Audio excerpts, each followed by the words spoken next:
ఓం శుక్లాంబరధరం విష్ణుం శశివర్ణం చతుర్భుజం ప్రసన్నవదనం ధ్యాయేత్ సర్వవిఘ్నోపశాంతయే అగజానన పద్మార్కం గజాననమహర్నిశం అనేకదం తం భక్తానాం ఏకదంతముపాస్మహే.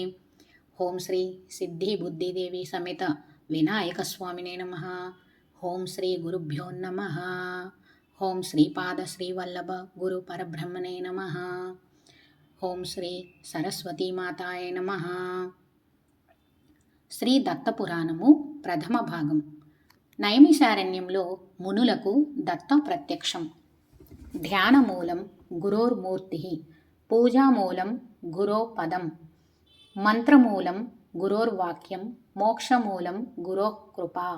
గురుర్బ్రహ్మ గురుర్విష్ణు గురుర్దేవో మహేశ్వర, గురు సాక్షాత్ పరం బ్రహ్మ తస్మై శ్రీ గురవే నమః. సుఖ సౌనకాది మునులందరూ కలిసి నైమిషారణ్యంలో దీర్ఘ సత్రయాగం చేస్తున్నారు. నిరాటంకంగా హోమాలు జరుగుతున్నాయి. ఒకరోజు విరామ సమయంలో ప్రశాంత వాతావరణంలో మునులందరూ ధ్యానంలో నిమగ్నమై ఉన్నారు. అందరూ పద్మాసనాలు వేసుకుని రెండు చేతులు ఒడిలో సంధించి అరమోడ్పు కన్నులతో అంతర్దృష్టిని భూమధ్యస్థానంలో బంధించి శ్వాస ప్రక్రియలను క్రమ మార్గంలో ఉంచి తేజస్వరూపుడైన నారాయణుని నిష్ఠతో ఏకాగ్రమైన మనస్సుతో ధ్యానిస్తున్నారు. మన శరీరాలను స్తంభింపజేసి శిలా ప్రతిమలై అత్యంత నిష్ఠలో ధ్యానంలో ఉన్నారు. అంతలో చల్లని గాలి ఆ ప్రాంతాన్ని పరిమళభరితంతో ముంచెత్తింది. కోటి సూర్యుల కాంతితో ఒక దివ్యజ్యోతి వారి నడుమ సాక్షాత్కరించింది. అదొక అద్భుత కాంతి, కేవలమైన తేజస్సు, ఆకారం లేని తేజస్సు. కోటి సూర్యుల కాంతితో కోటి చంద్రుల చల్లదనం కలగలిపిన మహస్సు. ధ్యానంలో ఉన్న మునులందరూ దివ్యమైన అనుభూతితో కళ్ళు తెరిచారు. ఎదురుగా కన్నులు మిరుమిట్లు గొలిపే కాంతిపుంజం. ఆ తేజస్సు దశ దిశలా వ్యాపించింది. మంగళ వాయిద్యాలు మనోహరంగా వినిపిస్తున్నాయి. సౌనకాది మునులందరూ ఆ కాంతిపుంజాన్ని చూడలేక కన్నులు మూసుకున్నారు. చేతులు జోడించి ఆర్తితో, మహానుభావ తేజస్వరూప, నువ్వు అనుగ్రహించి మా ఎదుట నిలిచినా నిన్ను దర్శించలేని అసక్తులము. అద్భుతమైన ఆ తేజస్సును మా కన్నులు తట్టుకోలేకపోతున్నాయి. మనస్సులు మాత్రం పరమానందంలో మునిగి ఉన్నాయి. ఈ అనుభూతిని మేమెన్నడూ అనుభవించండి. దయామయ, నీ రూపాన్ని దర్శించగలిగే శక్తి మాకు ప్రసాదించు అంటూ మునులందరూ సాష్టాంగ ప్రణామాలు ఆచరించారు. అప్పుడు ఆ తేజస్సు నుండి ఇలా వినిపించింది: మహామునులారా, కన్నులు తెరవండి. మునులందరూ కన్నులు తెరిచారు. అదే తేజస్వరూపం. ఎరుపు, నలుపు, తెలుపు కలయికగా కాంతి. ఆ కాంతిలోనే శ్రీమన్నారాయణుడు దర్శనమిచ్చారు. అత్రి, భృగు, మరీచి మొదలగు మహర్షులందరూ పరివేష్టించి ఉన్నారు. చతుర్వేదాలను పఠిస్తున్నారు. ఆ నేల నీరద శ్యాముడు చిరునవ్వులు చిందుస్తున్నాడు. వక్షస్థలంలోని కౌస్తుభమణితో వాసుదేవుని ముఖం మరింత కాంతిమంతం అయింది. 4 భుజాలతో శంఖం, చక్రం, గద, పద్మం, 4 చేతుల్లో విరాజిల్లుతున్నాయి. కటికి పట్టు పీతాంబరం వేలాడుతూ ఉంది. దాని అంచులకున్న బంగారు కాంతులు దగదగలాడుతూ స్వామి పాదాలకు ఒక వింత శోభని కలిగిస్తున్నాయి. శిరస్సున వజ్ర కిరీటం, చెవులకు మకర కుండలాలు, భుజాలకు మణిమయ మాలలు, చేతి వ్రేళ్లకు రత్నాలతో పొదిగిన ఉంగరాలు, మెడలో వనమాల, బంగారు యజ్ఞోపవీతం. వక్షస్థలంలో ఒకవైపు లక్ష్మి, మరొక వైపు శ్రీవత్స లాంఛనం. బంగారు కొండ మీద కూర్చున్నట్లుగా గరుత్మంతుని మీద ఠీవిగా కూర్చుని దర్శనం అనుగ్రహించారు. సనక సనందనాదులు, నారద తుంబురులు స్తుతి గీతాలు ఆలపిస్తున్నారు. జయ విజయులు ఇరువైపులా సేవలు అందించుచున్నారు. విశ్వక్షేణాదులు జయ జయ ధ్యానాలు పలుకుతున్నారు. మహామునులందరూ ఆనంద పరవశులై చూస్తున్నారు. ఉన్నట్టుండి ఆ నీలమేఘశ్యాముడు మల్లికార్జునుడిగా మారిపోయాడు. వెండి కొండ మీద నంది వాహనాన్ని అధిష్ఠించి పరమశివుడిగా మారిపోయాడు. శిరస్సున చంద్రరేఖ, జటాజూటం నుండి దుముకుతున్న గంగమ్మ, శరీరం నిండా విభూతి ధరించి సర్వాంగాలకు సర్పములను ఆభరణములుగా ధరించి ఒక చేతిలో త్రిశూలం, మరొక చేతిలో ఢమరుక, మరొక చేతిలో కమండలం, మరొక చేతిలో జపమాల, కటి భాగాన పులితోలు, నాగజందెం, నాగహారాలు, శరీరం నిండా రుద్రాక్షలను, నాగకుండలాలు, నాగమంజీరాలు, సర్పభూషిత సర్వాంగుడు, నందీశ, భృంగీశ, గణేశులు, వీరభద్ర, షణ్ముఖులు, మాతృగణాలు, ప్రమథగణాలు అందరూ పరివేష్టించి ఉండగా దర్శనమిచ్చాడు. ఆశ్చర్యచకితులై మునులందరూ చూస్తున్నారు. అంతలో ఆ తేజోమండలం చతుర్ముఖుడుగా మారిపోయింది. తెల్ల కమలంపై ఎర్రని రంగులో సృష్టికర్త, 4 ముఖాలు, 4 వేదాలు శ్రావ్యంగా గానం చేస్తున్నాయి. బ్రహ్మర్షులందరూ చుట్టూ కూర్చుని ఉపనిషత్ వాక్యాలను వల్లిస్తున్నారు. మలయ మారుతంలాగా వీణానాదం వినిపిస్తోంది. దివ్యమాలలను ధరించి అర్ధ నిమాలిత నేత్రుడై జపమాల త్రిప్పుతూ ధ్యానం చేస్తూ బ్రహ్మ దర్శనమిచ్చాడు. సౌనకాది మునులందరూ కన్నార్పకుండా చూస్తున్నారు. ఆ కాంతిపుంజం త్రిమూర్తుల కలయికగా మారిపోయింది. 3 రంగులు, 3 మూర్తులు కలగలిసి కనిపిస్తున్నాయి. 6 చేతులు దర్శనమిచ్చాయి. శంఖము, చక్రము, త్రిశూలం, ఢమరుక, మాల, కమండలము చేతుల్లో కనిపించాయి. సకల దేవతలు సేవిస్తున్నారు. సూర్యచంద్రులు, అష్టదిక్పాలకులు, మను, వసు, రుద్రులు, నక్షత్ర గ్రహాది దేవతలు, కిన్నెర, కింపురుష, సిద్ధ, సాధ్య, గరుడోరగ దివ్యజాతులు ఆ త్రిమూర్తి స్వరూపిణ్ణి పరివేష్టించి స్తోత్రాలు చేస్తున్నారు. 7 సముద్రాలు, సకల నదీ నదాలు, పర్వతాలు, సకల సృష్టి, సకల జీవరాశులు ఆ దివ్య స్వరూపంలో సాక్షాత్కరించాయి. సౌనకాది మునులందరూ ఆశ్చర్య ఆనందాల నుండి తేరుకుని సాష్టాంగ దండ ప్రణామములు చేస్తూ, మహానుభావ, త్రిమూర్తి స్వరూప, మా జన్మలు ధన్యమయ్యాయి, చరితార్థులమయ్యాము. మా జపాలు, తపస్సు నేటికి ఫలించింది. మహాయోగీశ్వరులకు కూడా లభించని దివ్య దర్శనాన్ని అనుగ్రహించావు. కరుణాస్వరూప, ధన్యులమయ్యాము. దేవాదిదేవ, భక్తితో మేము చేసే షోడశోపచారములు స్వీకరించి మమ్ములను కృతార్థులను చేయమని వినయముతో అభ్యర్థించారు. త్రిమూర్తి స్వరూపుడు చిరునవ్వుతో తల ఊపాడు. మునులందరూ స్వామిని పూజించి సేవించి ఇలా స్తుతించారు.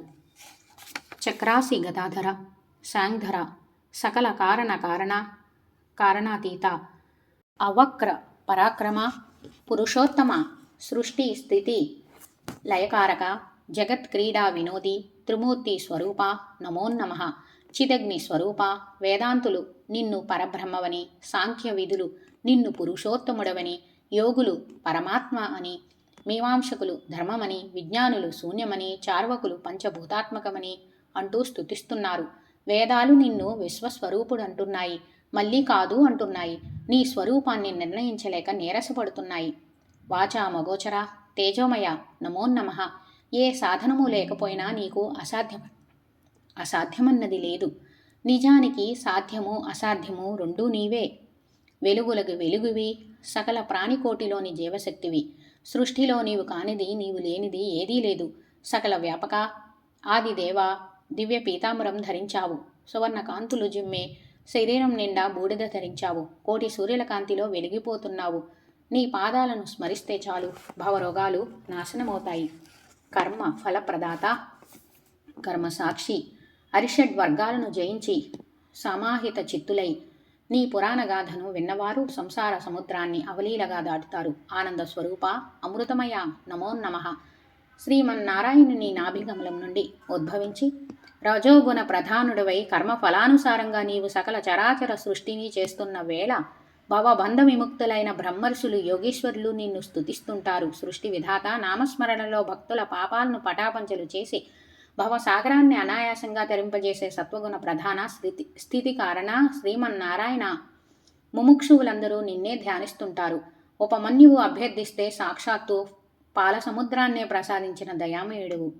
తమోగుణ ప్రధానుడివై ప్రళయవేళ సకల సృష్టిని ఉపసంహరించే మహాకాల స్వరూప, భయంకర, అభయంకర, శంకర, నమోన్నమః. నైమిశారణ్యవాసులు చేసిన ఈ స్తోత్రమునకు త్రిమూర్తి స్వరూపుడు సంతుష్టుడయ్యాడు. మునీశ్వరులారా, నా దర్శనంతో మీరు కృతార్థులయ్యారు. ఏం కావాలో కోరుకోండి అన్నాడు. సృష్టి స్థితి లయ కారక ధన్యులమయ్యాము. నీ విరాట్ రూపాన్ని దర్శింపచేశావు. ఇంతకన్నా మేము కోరుకోవలసింది ఏముంది? అయినా అడగమన్నావు కనుక అడుగుతున్నాము. ఇన్ని ఆకారాల్లో మాకు కనిపించావు. వీటిలో నీ అసలైన రూపం ఏది? నీ నివాసం ఎక్కడా? నీ జన్మకర్తల వృత్తాంతం ఏమిటి? నువ్వు త్రిమూర్తులకు అతీతుడవని పరాక్రముడవని విన్నాము. ఇది నిజమా కాదా? మా అజ్ఞానాన్ని మన్నించి మా సంశయాలు తొలగించు, నిశ్చల జ్ఞానాన్ని ప్రసాదించు, అవ్యయ ఆనందాన్ని అందించు అన్నారు. మునీశ్వరులారా, మీరు ఎన్నో జన్మల నుండి జపతపాలను యజ్ఞాలను నియమనిష్టలతో ఆచరిస్తూ జీవితాలు గడుపుతున్నారు. అందుకు సంతోషించి ఇలా దర్శనం అనుగ్రహించాను.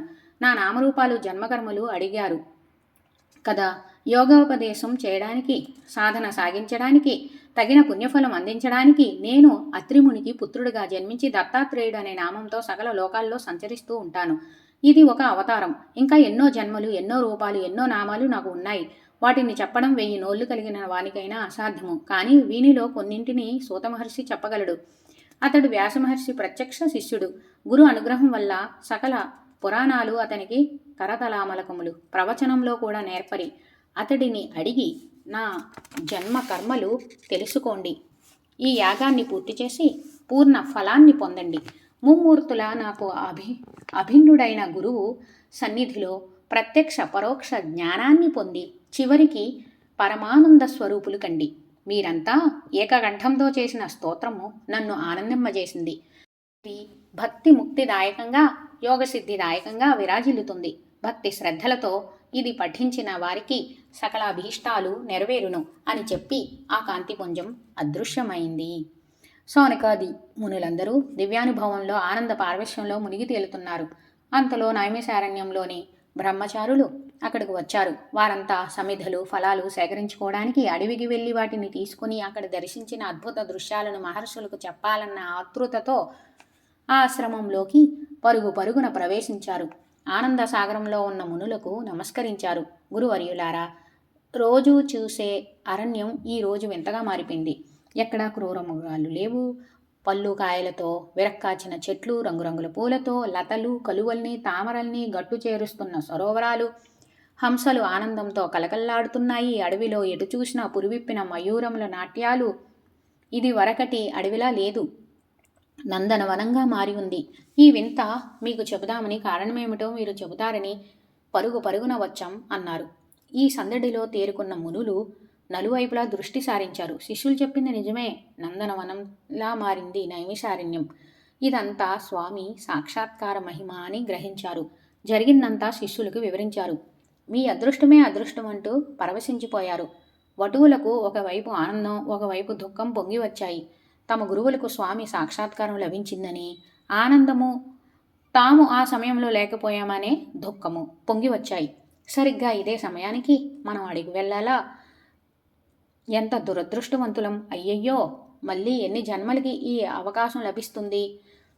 ఇంతకాలంగా చేస్తున్న వేదాధ్యయనం, ఆశ్రమసేవ, జపతపములు, గురుసేవ పరిపక్వం కాలేదు కాబోలు అని దుఃఖించారు. అలా విలిపిస్తున్న శిష్యులను మునులందరూ జాలిపడి ఓదార్చారు. పరిపరి విధాలుగా మీ గురు శుశ్రూష ఫలం వృధాగా పోదు. శిష్యులు కనుక మా పుణ్యంలో మీకు భాగం ఉంటుంది. సత్సాంగత్యం సత్ఫలాలను ప్రసాదిస్తుంది. సమయం వచ్చినప్పుడు మీకు ఆ ఫలాలు దక్కుతాయి. పరాత్పరుడు కటాక్షిస్తాడు అని ఓరడించేసరికి శిష్యులంతా ఓరడిల్లారు. సాయాహ్న విధులను ముగించుకుని ఎవరి కుటీరాల్లోకి వారు వెళ్ళి విశ్రమించారు. నైమిషారణ్యానికి సూత మహర్షి రాక. తెల్లవారింది. సూర్యునితో పాటు సూత మహర్షి ఆశ్రమానికి వచ్చేశాడు. ఆశ్చర్యచకితులైనారు అంతా. ఆశ్రమ నియమాలకు అనుగుణంగా అర్ఘ్యపాద్యాదులతో స్వాగత సత్కారాలు జరిపారు. మునులంతా, మహానుభావ, సకల పురాణవేత్తవు, సర్వాగమ విశారదుడువు, సకల శాస్త్రకోవిదుడవు, వ్యాస భగవానునికి ఆప్త శిష్యుడవు, శ్రీమన్నారాయణుని భక్తుడవు, ఈ సృష్టిలో నీకు తెలియనిది విద్య లేదు. ధర్మశాస్త్రాల వాదోపవాదాలకు, వేద పురాణముల మధ్యనున్న సంశయాలన్నింటికీ తుది తీర్పు నీదే. నీ రాక కేవలం పరమేశ్వర అనుగ్రహమే. లోగడ ఎన్నో పురాణాలని వినిపించి మమ్మల్ని ఎంతో ధన్యులను చేశావు. ఇప్పుడు నీ నుండి దత్తమహత్యాన్ని వినాలని కుతూహలంగా ఉంది. ఇది నారాయణ్ణి ఆజ్ఞ కూడా దయచేసి వినిపించు. రోమాంచితంగా వినిపించే సామర్థ్యం నీకు ఉంది. దత్తుడెవరు? ఆయన జన్మకర్మల వృత్తాంతాలేమిటి? యోగనిష్ఠ గరిష్ఠుడై బాల ఉన్మత్త పిశాచ స్థితులు, దిగంబర జడాకారుల స్థితుల్లో సంచరిస్తూ భక్తులను అనుగ్రహిస్తూ పరీక్షిస్తాడని విన్నాం. ఆ లీలలన్నీ తెలియచెయ్యి. దత్తనామాలు, స్తోత్రాలు, మహిమలు, భక్తుల గాథలు, భక్తులు తరించిన వైనాలు సమగ్రంగా మాకు తెలియజెయ్యి. వాసుదేవుడు ఇన్ని అవతారాలను ఎందుకు ధరించినట్లు? ఆయన యొక్క అసలు సత్యస్వరూపం ఏమిటి? సగం తెలిసి తెలియక అవస్థపడుతున్నాం. నీవు సర్వజ్ఞుడు దిట్టవని నారాయణుడి ఆనతిచ్చాడు కనుక దయచేసి వివరించు. ఇలాంటి పుణ్యగాథలు విన్నవారికే కాక వినిపించిన వారికి పుణ్యం ఉంటుంది అంటారు. సూత మహర్షి, నీ వంటి సకల వేద శాస్త్ర సమన్వితుడు ఎదుటికి వస్తే ఏమని అడగాలో మాకు తెలీదు. అందుచేత మా ఆర్తి తాపము ఉపశమించేటట్టు ఏది ఏది ఎంత చెప్పాలో నిర్ణయించుకుని వినిపించవలసినవన్నీ వినిపించు. ముక్తిదాయకము యోగ విద్యా ఫలదాయకము అయిన దత్త మహిమను ప్రధానంగా నీ నోటి నుండి వినాలనేది మా అందరి అభీష్టము. దయచేసి మా కోరిక తీర్చు. మునులంతా ఇలా అడిగేసరికి సూతుడు సంబరపడ్డాడు. వారితో ఇలా అన్నాడు. మునులారా, అందరికీ వందనములు. సకల సిద్ధిప్రదాయకమైన దత్త మహిమలను వినాలనుకోవడం గొప్ప విశేషం. పుణ్యఫలం వల్ల తప్ప ఇటువంటి కోరిక ఉదయించదు. నన్ను కూడా కృతార్థుణ్ణి చేస్తున్నారు. నా జన్మ కూడా చరితార్థమవుతుంది. మీరు బ్రహ్మనిష్ఠులు, తపోధనులు. మీ సాంగత్యం లభించడం వల్ల నా జన్మ ధన్యమైంది. భగవద్ అనుగ్రహం వల్ల, గురు కటాక్షం వల్ల నా శక్తి మేరకు దత్తాత్రేయ చరిత్రను సాంగోపాంగంగా వివరిస్తాను. శ్రద్ధగా ఆలకించండి అని సూత మహర్షి పద్మాసనం వేసుకుని కన్నులు మూసుకుని ధ్యాన సమాధిలోకి జారుకున్నాడు. వాణి చతుర్ముఖులను, గౌరీ శంకరులను, లక్ష్మీ వాసుదేవులను స్మరించాడు. గజాననుణ్ణి స్మరించాడు. అష్టదిక్పాలకుల్ని, అఖిల దేవతల్ని, సమస్త ముని జన వందితుల్ని తలుచుకుని నమస్కరించాడు. యోగ మార్గంలో సకలేంద్రియాలను ఏకాగ్రపరిచి హృదయ పద్మంలో దత్తాత్రేయ సన్నిధికి చేరుకున్నాడు. త్రిమూర్తి స్వరూప, త్రివర్ణాంచిత, వేద వేద్య, విశ్వవంద్య, విశ్వరూప. ఒకప్పుడు గరుత్మంతునిపై ఉంటావు, ఒకప్పుడు పులితోలు ధరిస్తావు, ఒకప్పుడు పీతాంబరం ధరిస్తావు, మరొకప్పుడు శ్వేతవస్త్రం ధరిస్తావు. ఒకప్పుడు సర్ప యజ్ఞోపవీతం, ఒకప్పుడు సువర్ణ యజ్ఞోపవీతం, ఒక్కొక్కప్పుడు బ్రహ్మసూత్రం ధరిస్తావు. గంగలో స్నానం చేసి కొల్హాపురం లక్ష్మీ వద్ద భిక్ష తీసుకుని సహ్యాద్రిపై సంచరిస్తావు. యుగాల్లోనూ అవతారాలను ధరించినవాడా శ్రీహరి నమో నమః. ఒకప్పుడు బాలుడిగా దర్శనమిస్తావు, ఒక్కొక్కసారి యువకుడిగా వృద్ధుడిగా దర్శనమిస్తావు, ఒక్కొక్క వేళ జటాధారిగా, ఒక్కొక్కసారి ముండిత శిరస్కుడిగా ఉంటావు. ఒక్కో ముహూర్తాన దివ్య మాలిక, దివ్యాభరణ, దివ్య వస్త్రములను ధరించి దివ్య సుందర విగ్రహుడివై కనిపిస్తావు. ఒక్కో సమయంలో మదోన్మత్త చిత్తుడుగా మదిరతో మగువతో గోష్ఠి జరుపుతూ ఉంటావు. ఒక్కోసారి దిగంబరుడవై ఈగలు ముసురుకుంటూ కనిపిస్తావు, విభూతి పులుముకుంటూ కనిపిస్తావు. అనంతనామ దత్తప్రభు నీకు నమోవాకములు.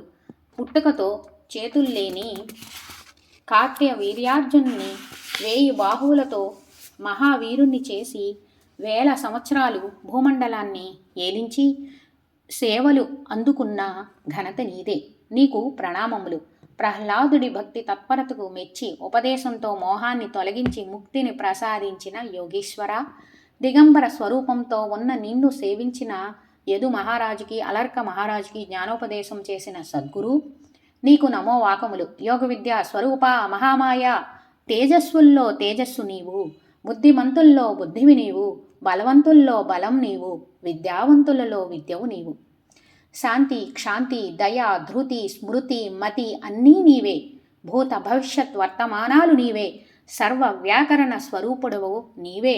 ఈ సృష్టిలో నీవు లేనిది లేదు, నువ్వు కానిది లేదు. సర్వాత్మక, సర్వాంతర్యామి, నీకివే నా నమస్సులు. వామనుడివై బలిని 3 అడుగుల నేల దానమడిగావు. త్రివిక్రముడివై విజృంభించావు. ఆకాశంలోని సూర్యచంద్ర గోళాలు గొడుగులై, శిరోమణులై, కన్న కుండలాలై, భుజకీర్తులై, కటి సూత్రమై, అందెల మువ్వలై నీ పాదాల కింద జారిపోయాయి. సత్యలోకంలో బ్రహ్మదేవుడు నీ పాద పద్మాలను స్వయంగా కడిగి వేద మంత్రాలతో పూజించాడు. నీ కాలిగోరు తగిలి బ్రహ్మాండం బ్రద్దలై దివ్యోదకం వాగులై ప్రవహించింది. అది భూమిపై అవతరించి గంగా నది తనలో మునిగిన సకల జీవులకు జన్మ జన్మల పాపాలను ప్రక్షాళన చేస్తోంది. విష్ణు పాదోద్భవగా త్రిలోకాల్లో పూజలు అందుకుంటోంది. సచ్చిదానంద స్వరూప, నీ అవతార లీలలు అచింత్యాలు, అప్రమేయాలు, అగమ్య గోచరములు, బ్రహ్మర్షులకే అంతుపట్టవు. దత్తా శరణు శరణు. ఇలా ధ్యానించిన సూత మహర్షి హృదయ పద్మంలో దత్తాత్రేయుడు సాక్షాత్కరించాడు. చిరునవ్వులు చిందుతున్న ముఖపద్మం, శిరస్సుపై పింగళ జటాజూటం, సూర్యచంద్రుల నేత్రాలుగా కటియందు పీతాంబరం, 6 చేతులతో కరుణార్ద్ర హృదయుడు, తనను స్మరించే వారి అజ్ఞానాన్ని పటాపంచలు చేసే స్వామి ప్రత్యక్షమయ్యాడు. నాయనా, నీ ధ్యానానికి, నీవు చేసిన స్తోత్రానికి సంతోషించాను. ఏమి కావాలో కోరుకో, మృదు మధుర స్వరంతో పలికారు. ఆనంద పార్వశ్యంలో మునిగిన సూతుడు నోరు మెదపలేకపోయాడు. నాయనా, నీ అభీష్టం నెరవేరుతుంది. ఈ సౌనకాది మునులకు నా మహిమలు వినిపించు. నీకు అంతా కరతలామలకమవుతుంది. నీవు పరమపదానికి చేరుకుంటావు అని వరము అనుగ్రహించి దత్తదేవుడు అంతర్ధానం చెందాడు. క్రమక్రమంగా సూతమహర్షి ధ్యానం నుండి తేరుకుని ఆనంద భాష్పాలతో నింపిన కన్నులు తుడుచుకున్నాడు. మునీంద్రులారా, దత్తదేవుడు అనుగ్రహించాడు. మీరడిగిన దత్త చరిత్రను వినిపిస్తాను. ఇది గురు శిష్య సంవాదంగా ఉంటుంది. భక్తి శ్రద్ధలతో ఆలకించండి. ఇది సకల మనోభీష్టప్రదం. దీన్ని వినడం కన్నా మించిన తపస్సు లేదు. సకల సంపత్కరం, విద్యాప్రదాయకం, జ్ఞానప్రదం. సకల ప్రదేశాల్లో, సమస్త కాలాల్లో ఎంతటి కష్టాలు సంభవించినా దత్తుని ధ్యానించిన వారికి జయమే తప్ప అవజయమంటూ ఉండదు. ఇది సకల బంధ విమోచకం. ఈ దత్త చరిత్రలో ఒక అధ్యాయాన్ని గాని లేదా ఒక భాగాన్ని గాని పఠిస్తూ దత్తుని స్మరించిన వారు దత్తుని అనుగ్రహానికి పాత్రులవుతారు. దత్తనామాన్ని జపించిన వారికి ఆ యోగేంద్రుని దయవల్ల ముక్తిని పొంది తీరుతారు. ఆలకించండి. సూత మహర్షి, మరి గురు శిష్య సంవాదం అన్నావు కదా, అసలు గురువు అంటే ఎవరు, శిష్యుడంటే ఎవరు, వీరి లక్షణాలేమిటి, వీరిలో శ్రేణులు ఏమైనా ఉన్నాయా, ఆ వివరాలు చెప్పి పుణ్యం కట్టుకో అని సౌనకాదులు అడిగారు. మునీంద్రులారా, మంచి ప్రశ్నలు వేశారు. మీ సందేహాలు తీరాలంటే ఒక పురాణ గాథ తెలుపుతాను. దీనికి బ్రహ్మ కలి సంవాదమని పేరు. ముందుగా అది వినిపిస్తాను, వినండి అని సూతుడు ప్రారంభించారు. కలి బ్రహ్మ సంవాదం. పద్మకల్పానికి ఆరంభంలో నారాయణుని నాభి నుండి కమలము ఉద్భవించి, అందుండి బ్రహ్మ ఉద్భవించి పద్మాసనంలో కూర్చుని సకల చరాచర జగత్తును ఆరంభించినారు. భూలోకంలో మానవులను సృష్టించాడు. వారికి వర్ణాశ్రమ ధర్మాలను ఏర్పరిచి వాటిని అమలు చేయడానికి మునులను సృష్టించాడు. కాలాన్ని యుగాలుగా ఏర్పరిచాడు. కృత, త్రేత, ద్వాపర, కలియుగాలను యుగాధిపతులుగా మనువులను ఏర్పరిచాడు. ధర్మ రక్షణ భారాన్ని మనువులకు అప్పగించాడు. మొదటి ముగ్గురు తమ తమ విధి నిర్వహణ కోసం బ్రహ్మ ఆజ్ఞను అనుసరించి బయలుదేరారు. పిశాచరూపుడు, కలహశీలుడు అయిన కలిపురుషుడు మాత్రం దిగంబర రూపంలో గంతులు వేస్తూ, వెకిలి చేష్టలు చేస్తూ, ఒక చేత్తో మనమాంగాన్ని మరొక చేత్తో నాలుకను పట్టుకుని నిలబడ్డాడు. విధాత, సకల పాపాలకు ధర్మాలకు వినాశకుడిగా నన్ను రూపొందించావు. భూలోకంలో శత్రువులు నాకు చాలామంది ఉన్నారు. పుణ్యకార్యాలు ఆచరించే వారంతా శత్రువులే. శివనామం, హరినామం, గంగా స్నానం, దానం, సత్సంగం, పుణ్యక్షేత్ర దర్శనం ఇవి ఆచరించే వారంతా నాకు శత్రువులే. వీటిని ఆచరించడం నాకు నచ్చడం లేదు. నాకు ఇలాంటి పాపకార్యాలు విధించావేమిటి అంటూ కలిపురుషుడు విలపించాడు. అప్పుడు బ్రహ్మ, నాయన కలిపురుష, నీ విధులు నీవు నిర్వర్తించు. ఇందులో బాధపడవలసింది ఏమీ లేదు. నువ్వు అనుకుంటున్న నీ శత్రువు వర్గాన్ని నీవు ఏమీ చేయలేవు. వ్యసనాలకు, అరిషడ్వర్గాలకు, డాంబికులకు, అసత్య అనాచారాలకు దాసులైన వారే నీ శిష్యులు. వారిని ఆక్రమించి శిక్షించడం నీ విధి. నీ బాధల నుండి తప్పించుకోవాలంటే జనులకు 2 మార్గాలున్నాయి. ఒకటి పురాణ పఠనం, శ్రవణం. 2 గురుసేవ. ఇవి చేసేవారిని నీవు హింసించలేవు. వారి దరిదాపులకు కూడా నీవు వెళ్ళలేవు. పురాణాలు వినిపించేవారు గురువులే. గురు సేవ చేసుకునే వారికి నీ బాధ ఉండదు. పూర్వ జన్మ సుకృతం వల్లనే ఉత్తమ గురువు లభ్యమవుతాడు. గురువు బోధిస్తే తప్ప శాస్త్ర పరిజ్ఞానం ఏర్పడదు. శాస్త్ర జ్ఞానం ఉంటే గాని ధర్మ వివేకం అబ్బదు. ఇది అబ్బకపోతే తత్వం తెలియదు. తత్వం తెలియకపోతే ఆత్మజ్ఞానం కలగదు. ఆత్మజ్ఞానం కలగకపోతే ముక్తి లభించదు. కావున ముక్తి మూలం గురువే. పురాకృత పుణ్యం లేని వారికి గురువు లభించడు. వారంతా నీకు చిక్కుతారు. ఇందులో నువ్వు విచారపడవలసింది ఏమీ లేదు. నీ ధర్మం నీవు ఆచరించు అని బ్రహ్మ కలిపురుషుణ్ణి బుజ్జగించాడు. బ్రహ్మదేవ, గురువు అంత గొప్పవాడా? గురు శబ్దానికి అర్థం ఏమిటి? గురువు అంటే ఎవరు? ఎలాంటివాడు గురువు? ఎవరికి గురువు? గురుస్వరూపం తెలియపరిచి నన్ను కృతార్థుణ్ణి చేయమని కలిపురుషుడు అభ్యర్థించాడు. కలిపురుష, నీ సందేహం తీర్చడం నా ధర్మం. గురు శబ్దంలో ఉకారం అచ్చు, అది ద్విరుక్తమయ్యింది. గకార రేఫలు రెండు హల్లులు. వీటిలో గకారం సర్వసిద్ధిప్రదం, రకారం సర్వపాపనాశకం, ఉకారం అవ్యక్త అచింత్య విష్ణు తత్వానికి వాచకం. అందుకే రెండు హల్లులకు ప్రాణమయ్యింది. అచ్చునే ప్రాణమంటారు. దానివల్లనే హల్లులు ప్రాణులు అవుతున్నాయి. ఇంకా వీటిలో వర్ణాది దేవతలు ఉన్నారు. గకారానికి గణపతి, రకారానికి అగ్ని, ఉకారానికి విష్ణువు అధిదేవతలు. ఈ రకంగా గురు శబ్దమే మంత్రంతో సమానం. ఇది చతుర్విధ పురుషార్థాలకు సాధనం. తల్లి, తండ్రి, పరాత్పరుడు గురువే.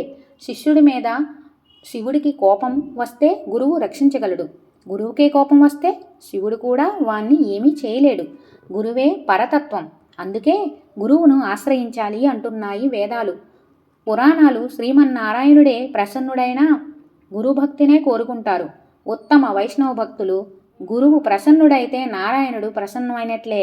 సకల పుణ్యక్షేత్రాలను తీర్థాలను దర్శించిన ఫలం దక్కుతుంది. సకల వ్రతాలు తపస్సు చేసిన పుణ్యఫలం దక్కుతుంది. శాస్త్ర పరిజ్ఞానం, ధర్మ వివేకం, భక్తి, జ్ఞాన వైరాగ్యాలు, సదాచారం సమస్తము గురు సేవ చేతనే లభిస్తుంది. నాయనా కలి, ఒక మాటలో చెప్పాలంటే గురు మహిమ వర్ణనాతీతం. అంతటా కలి విధాత, ఇక్కడ నాదొక ధర్మ సందేహం ఉంది.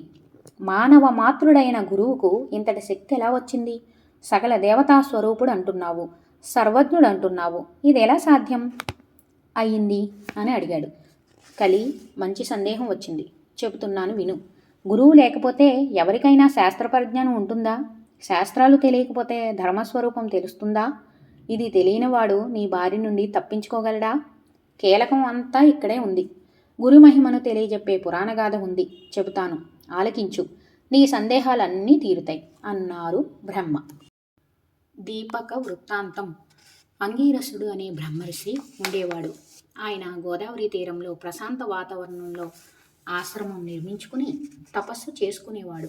ఆయన ఆశ్రమం ఎప్పుడూ మునులతో శిష్యులతో కలకల్లాడుతూ ఉండేది. ఎక్కడెక్కడ నుండో మునులు ఋషులు వచ్చి అంగీరసుణ్ణి అడిగి తమ తమ సందేహాలు తీర్చుకుంటూ ఉండేవారు. యోగ రహస్యాలు తెలుసుకుంటూ ఉండేవారు. ఎందరు వచ్చిన ఆ ఆశ్రమంలో కందమూల ఫలాలు కానీ పుష్పాలకు కానీ లోటు ఉండేది కాదు. అలా వచ్చిన వారిలో వేదధర్ముడు అనే ముని ఒకరు. ఆయన పైలుని కుమారుడు. శిష్య బృందంతో వచ్చి అంగీరసుని వనంలోనే తపస్సు చేసుకుంటూ ఉన్నాడు. ఆయన శిష్యుల్లో దీపకుడు అనే శిష్యుడు అగ్రగణ్యుడు. బుద్ధిలోనూ గుణంలోనూ వినయంలోనూ విధేయతల్లోనూ నిష్టలోనూ చెప్పుకోదగిన వ్యక్తి. వేదాంగాలు అభ్యసించాడు. అయినా గృహస్థాశ్రమం స్వీకరించలేదు. బ్రహ్మచారిగానే జీవితాంతం ఉండి గురు సేవ చేస్తూ తరించాలని దృఢంగా నిశ్చయించుకున్నాడు. గురువుగారు సరేనని అంగీకరించాడు. దీపకుడు పరమానందభరితుడై గురు సేవలో కాలం గడుపుతున్నాడు. ఒకరోజు దీపకుడు వేదధర్మునికి సేవ చేస్తూ ఇలా అన్నాడు. గురుదేవా, నాదొక చిన్న సందేహం, అడగమంటే అడుగుతాను అన్నాడు. వేదధర్ముడు అడగమన్నాడు. అప్పుడు దీపకుడు గురుదేవుని పాదాలు నొక్కుతూ గురు శిష్య పదాలకు సమగ్రంగా అర్థం వివరించండి అన్నాడు. అప్పుడు వేదధర్ముడు ఆనందంతో ఇలా చెబుతున్నాడు. నాయన, లోకంలో హితం చెప్పిన వాడల్లా గురువే. ఒక్క అక్షరం పాటి జ్ఞానాన్ని బోధించేవాడు గురువే. జీవితంలో మనిషికి చాలామంది గురువులు ఉంటారు. వారిలో ఉత్తములు ఉంటారు. మొట్టమొదట కన్నతల్లి గురువు, ఆ తరువాత తండ్రి మరొక గురువు, ఇంటికి పెద్దవాడు గురువే. మేనమామ, పిల్లనిచ్చిన అత్తమామలు, తండ్రి యొక్క తల్లిదండ్రులు, తల్లి యొక్క తల్లిదండ్రులు, వీరంతా మంచి చెప్తారు కనుక గురువులే. ఉపనయన సమయంలో బ్రహ్మోపదేశం చేస్తాడు కనుక కన్నతండ్రి గురువే. వేదాలు శాస్త్రాలు అతడే నేర్పితే అతని గురుత్వం రెట్టింపు అవుతుంది. వేరెవరెవరైనా వేదాలు శాస్త్రాలు నేర్పితే అతడు ఉత్తమ గురువు. సంగీతం, శిల్ప, లౌకిక విద్యను నేర్పిన వారెవరైనా గురువులుగానే పరిగణింపబడతారు. సంసార సాగరాన్ని తరించడానికి, జనన మరణాల చక్రం నుండి బయటపడడానికి ఏకైక మార్గం అయిన బ్రహ్మజ్ఞానాన్ని ఉపదేశించేవాడు పరమ గురువు. అతడే పరతత్వం, అతడే త్రిమూర్తి స్వరూపం, అతడే సకల దేవతా స్వరూపం. మానవ రూపంలో ఉన్నాడని అనుమానించవలసిన అవసరం లేదు. బ్రహ్మజ్ఞానంతో నిన్ను బ్రహ్మమును చేసే పరబ్రహ్మ అతడే. మీరు కాక వీరు కాక రకరకాల దేవతా ఉపాసనలు, మంత్రాలు, వ్రతాలు ఉపదేశించే గురువులు చాలామంది ఉంటారు. దీక్షలు ఇచ్చే గురువులు ఉంటారు. ఆచార్యులు ఉంటారు. గురి కుదుర్చుకుని శ్రద్ధతో గురుసేవ చెయ్యాలి. ఇహపరాలలో శ్రేయస్సుని కలిగించేవాడు గురువు. సద్గురువును ఆశ్రయిస్తే సమకూడంది అంటూ లేదు. ఈ దేహము ఒక నౌకతో సమానం. సంసార సముద్రంలో నౌక ప్రయాణిస్తుంది. దీన్ని సరైన దారిలో పెట్టి గట్టుకి చేర్పించేవాడే సద్గురువు. కనుక సద్గురువును ఆశ్రయించడం ప్రథమ కర్తవ్యం. బ్రహ్మజ్ఞానం వాదోపవాదాలతో లభించదు. యోగ సాధన కావాలి, తపోనిష్ట కావాలి, అంతరింద్రియ బహిరింద్రియ నిగ్రహం ఉండాలి, వేదాంగ పరిజ్ఞానం ఉండాలి. వీటన్నిటికీ మార్గదర్శకుడు సద్గురువు మాత్రమే. మానవ రూపంలో అవతరించిన నారాయణుడు కూడా సద్గురువును ఆశ్రయించాడు. శ్రీరాముడు వశిష్ఠ విశ్వామిత్రులను గురువులుగా సేవించాడు. శ్రీకృష్ణుడు సుధాముడు మొదలగు మిత్రులతో కలిసి సాందీప మహర్షి వద్ద గురుసేవలు చేసి వేద విద్యలు అభ్యసించాడు. గురుకుల వాసం చేశాడు. సహాధ్యాయులతో కలిసి తాను అడవికి వెళ్ళి గురువుకు కావలసిన సమిధలు, పండ్లు మొదలగునవి స్వీకరించి తెచ్చాడు. ఆ సమయంలో కష్టాలు అనుభవించాడు. గురువుల అనుగ్రహాన్ని పొందారు. శ్రీకృష్ణుణ్ణి జగద్గురువుగా పరబ్రహ్మంగా గుర్తించిన తర్వాత సహాధ్యాయులు, గురువులు తమ తమ భాగ్యానికి ఆనందించారు. లీలా నాటక సూత్రధారి అని పొగిడారు. గురు శుశ్రూషకు సంతోషించినట్లుగా నేను ఇంకా ఏ ధర్మాచరణకు సంతోషించనని అలనాడు భగవానుడే ప్రకటించారు. కనుక నాయన దీపక, గురు మహిమ వర్ణనాతీతం. గురు ప్రసాదం సకలార్థ సాధకం. ఇంకా శిష్యుని గురించి చెబుతాను విను. మంచి మాటలతో గురువు చేత శాసించబడేవాడు శిష్యుడు. భోగమోక్ష విషయంగా మంచి 2 రకాలు. గురువులో లేస మాత్రమైన ఏమైనా లోపాలు ఉంటే, దోషాలు, బలహీనతలు ఉంటే వాటిని 10 మందికి టముకు వేసి ప్రచారం చేయకుండా కప్పి ఉంచేవాడు ఛాత్రుడు. నీడలాగా గురు వెంట ఉండి విద్యను అభ్యసిస్తూ సేవిస్తూ జీవించేవాడు అంతేవాసి. ఇలాగా శిష్యుల్లో భేదాలు ఉన్నాయి. శిష్యునికి ఏది హితమని భావిస్తాడో దాన్నే గురువు బోధిస్తాడు. మారు మాట్లాడకుండా శిష్యుడు శిరసావహించాలి. ఇహలోకంలో సుఖాన్ని, పరలోకంలో ముక్తిని ప్రసాదించేది హితమంటే. ఒక్కొక్కప్పుడు గురువు చెప్పింది ఇహలోకంలో కష్టం కావచ్చు, అయినా శిష్యుడు కాదు అనకూడదు. వేద శాస్త్ర పురాణాలు ఏది ఎవరికి హితమో నిర్ణయించాయి. ఆ పరిజ్ఞానంతోనే గురువు శాసిస్తాడు. ఆచరణకి అనుగుణం అయిన సాధన సంపత్తిని నేర్పిస్తాడు. నిత్యానిత్య వస్తు వివేకం కలిగిస్తాడు. భోగాలు క్షణికమని గ్రహించి వైరాగ్యంతో గురు పాదాలను ఆశ్రయించడమే శిష్యుని కర్తవ్యం. తత్వజ్ఞానం ఉపదేశం పొందడానికి అర్హుడు వాడే. అనంతకాలంలో తాను గురు పదవిని అధిష్ఠిస్తాడు. ఉత్తమ శిష్యులను రూపొందించి గురు రుణ విముక్తుడవుతాడు. ఇలా గురు శిష్య పరంపర నిరంతరంగా అనంతంగా కొనసాగుతూనే ఉంటుంది అని వేదధర్ముడు ముగించాడు. దీపకుడు సందేహాలు తీర్చుకుని ప్రశాంత చిత్తంతో గురువుకు సాష్టాంగ నమస్కారం చేశాడు. సౌనకాది మునులారా, బ్రహ్మదేవుడు కలికి చెప్పిన గురు శిష్యుల సంభాషణ ఇది. గురు శిష్యుల లక్షణాలు, గుణగణాలు తెలిసాయి కదా. గురువు అంటే త్రిమూర్తి స్వరూపుడని, గురుభక్తి గురుసేవయే భుక్తిముక్తిదాయకమని పురాణములు బోధిస్తున్నాయి. అటువంటి గురు దత్తాత్రేయుడి చరిత్రను వినాలని అనుకోవడం మీ పూర్వపుణ్య విశేషం. చెబుతాను వినండి అని సూత మహర్షి అన్నాడు. అప్పుడు మునులంతా ఇలా అన్నారు. మహర్షి, గురు శిష్యుల లక్షణాలు అద్భుతంగా చెప్పావు. ధన్యవాదాలు. దత్త చరిత్ర వినాలనే కుతూహలం మమ్మల్ని తొందర పెడుతుంది. కానీ దీపక వేదధర్ముల సంభాషణ మధ్యలోనే ఆగిపోయింది. దీపకుడు తన దీక్షను నెరవేర్చుకున్నాడా? జీవితాంతం బ్రహ్మచారిగానే ఉండి గురుసేవలో తరించాడా? కష్టాలు ఎదురయ్యాయా? చివరికి అతనికి దక్కిన గురుఫలం ఎలాంటిది? గురువు ఎలా అనుగ్రహించాడు? ఇవన్నీ మాకున్న సందేహాలు అని అడిగారు. అప్పుడు సూత మహర్షి వారి వంక చిరునవ్వుతో చూస్తూ ఇలా చెప్పాడు. గురు శుశ్రూష తప్ప వేరొక ధ్యాస లేని దీపకుణ్ణి ఒకరోజు వేదధర్ముడు దగ్గరికి పిలిచి, నాయనా, నీ సేవలకు ఆనందంగా ఉంది. నాకున్న శిష్యులందరిలో అగ్రగణ్యుడు నీవే. నాకొక అవసరం ఉంది, ముందు విను, తర్వాత సమాధానం చెబుదువు గాని, తొందర లేదు అని. నాయనా దీపగా, నేను అనుభవించవలసిన కొన్ని కర్మలు ఇంకా మిగిలిపోయాయి. అవి పూర్వజన్మ సంచితములు. తపస్సులతో కొంతవరకు నశింపచేసుకున్నాను. ఇంకా కొన్ని మిగిలి ఉన్నాయి. అవి తప్పనిసరిగా అనుభవించి నశింపచేసుకోవడమే ఉత్తమ మార్గం. అందుకని కాశీకి వెళ్దామని అనుకుంటున్నాను. ఆ పుణ్యక్షేత్రంలో అయితే మహాపాతకాలను కూడా స్వల్ప ప్రాయశ్చిత్తాలతో నశింపచేసుకోవచ్చు. పుణ్య ఫలాల మాదిరిగానే పాప ఫలాలు ఎక్కడికి పోవు. కర్త అనుభవించి తీరవలసిందే. దేవతలకైనా ఇది తప్పదు. కనుక నేను ఈ నిర్ణయం తీసుకున్నాను. కాశీలో నేను పాప ఫలాలు అనుభవిస్తున్న వేళ విసుక్కోకుండా కసుక్కోకుండా సేవలు చేసే శిష్యుడు కావాలి. నా మనస్సుకు నువ్వు కనిపించావు. నేను నిర్ణయిస్తే నీవు కాదనవని తెలుసు. కానీ ఇది 1-2 రోజులు కాదు. దృఢ దీక్ష ఉండాలి. అంకిత భావం ఉండాలి. అన్య చింతలు దగ్గరికి రానివ్వని నిగ్రహం ఉండాలి. అది కాక నీవు ఇప్పుడు గృహస్థాశ్రమానికి యోగ్యమైన వయస్సులో ఉన్నావు. విద్యలన్నీ పూర్తి చేసుకున్నావు. నీ మనస్సు ఏమంటుందో తొందర లేదు. ఆలోచించుకుని చెప్పు అన్నాడు. అప్పుడు దీపకుడు, గురుదేవా, మీరింతగా చెప్పాలా? నేను మీ సేవకే అంకితమైనాను. మీ సేవలో జీవించడమే నా ధ్యేయం, నా దీక్ష. మనస్సులో కూడా నన్ను శంకించకండి. కాశీలో ఉండి మీ సేవ చేసుకునే భాగ్యం ప్రసాదించండి అన్నాడు. నాయనా దీపక, నువ్వు ఇలా అంటావని నాకు తెలుసు. కనుకనే నేను నిన్ను అడిగాను. కానీ కాశీలో పాపఫలాన్ని అనుసరించి నేను కుష్ఠరోగ పీడితుణ్ణి కాబోతున్నాను. కుంటితనము, గుడ్డితనము ఇవన్నీ వస్తాయి. ఇవన్నీ 21 సంవత్సరముల పాటు అనుభవించవలసినవి. ఇవన్నీ పూర్వజన్మ సంచితాలు. ఇన్ని సంవత్సరాలు సేవ చేయాలి అన్నాడు. అప్పుడు దీపకుడు, గురుత్తమ, తప్పకుండా చేస్తాను.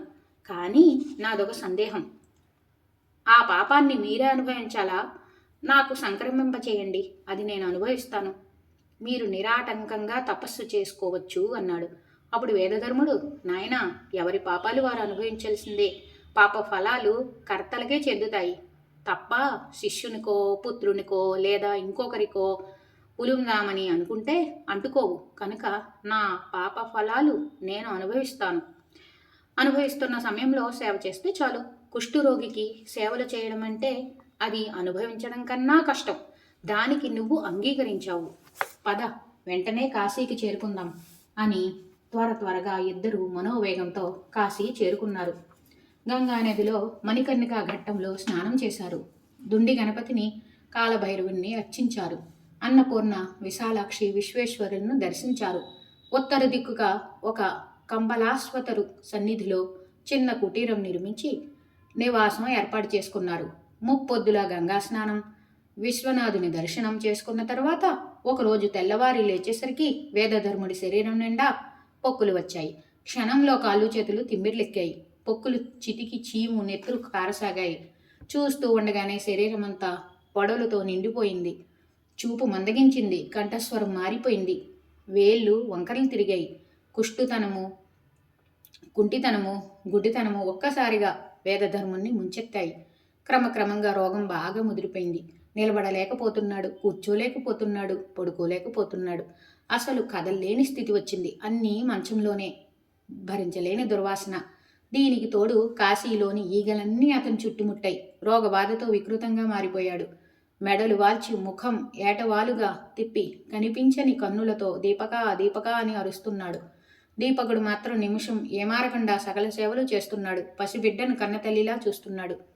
ఎంత దుర్గంధమైన ముఖం తిప్పుకోకుండా భరిస్తూ గురువుగారు ఉన్న ప్రదేశాన్ని, ఆయన శరీరాన్ని శుభ్రం చేస్తూ ఈగలను తోలుతూ సేవ చేస్తున్నాడు.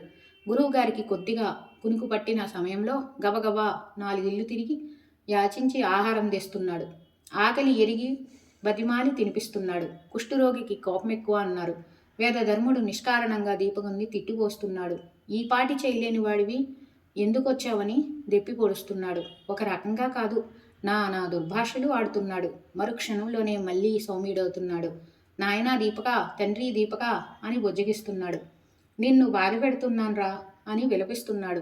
మళ్ళీ అంతలోనే అనరాని మాటలతో తిట్టిపోస్తున్నాడు. దీపకుడు మాత్రం అన్నింటికీ ఓర్చుకుని చెరగని చిరునవ్వుతో నిగ్రహంతో సేవ చేస్తున్నాడు. గురువులోనే విశ్వనాథుణ్ణి, కాశీలోని దేవతలందరినీ గురువులోనే చూస్తూ సేవిస్తున్నాడు. తగినంత దొరికింది గురువుకి సరిపోక పస్తులుంటూ సేవించుకుంటున్నాడు.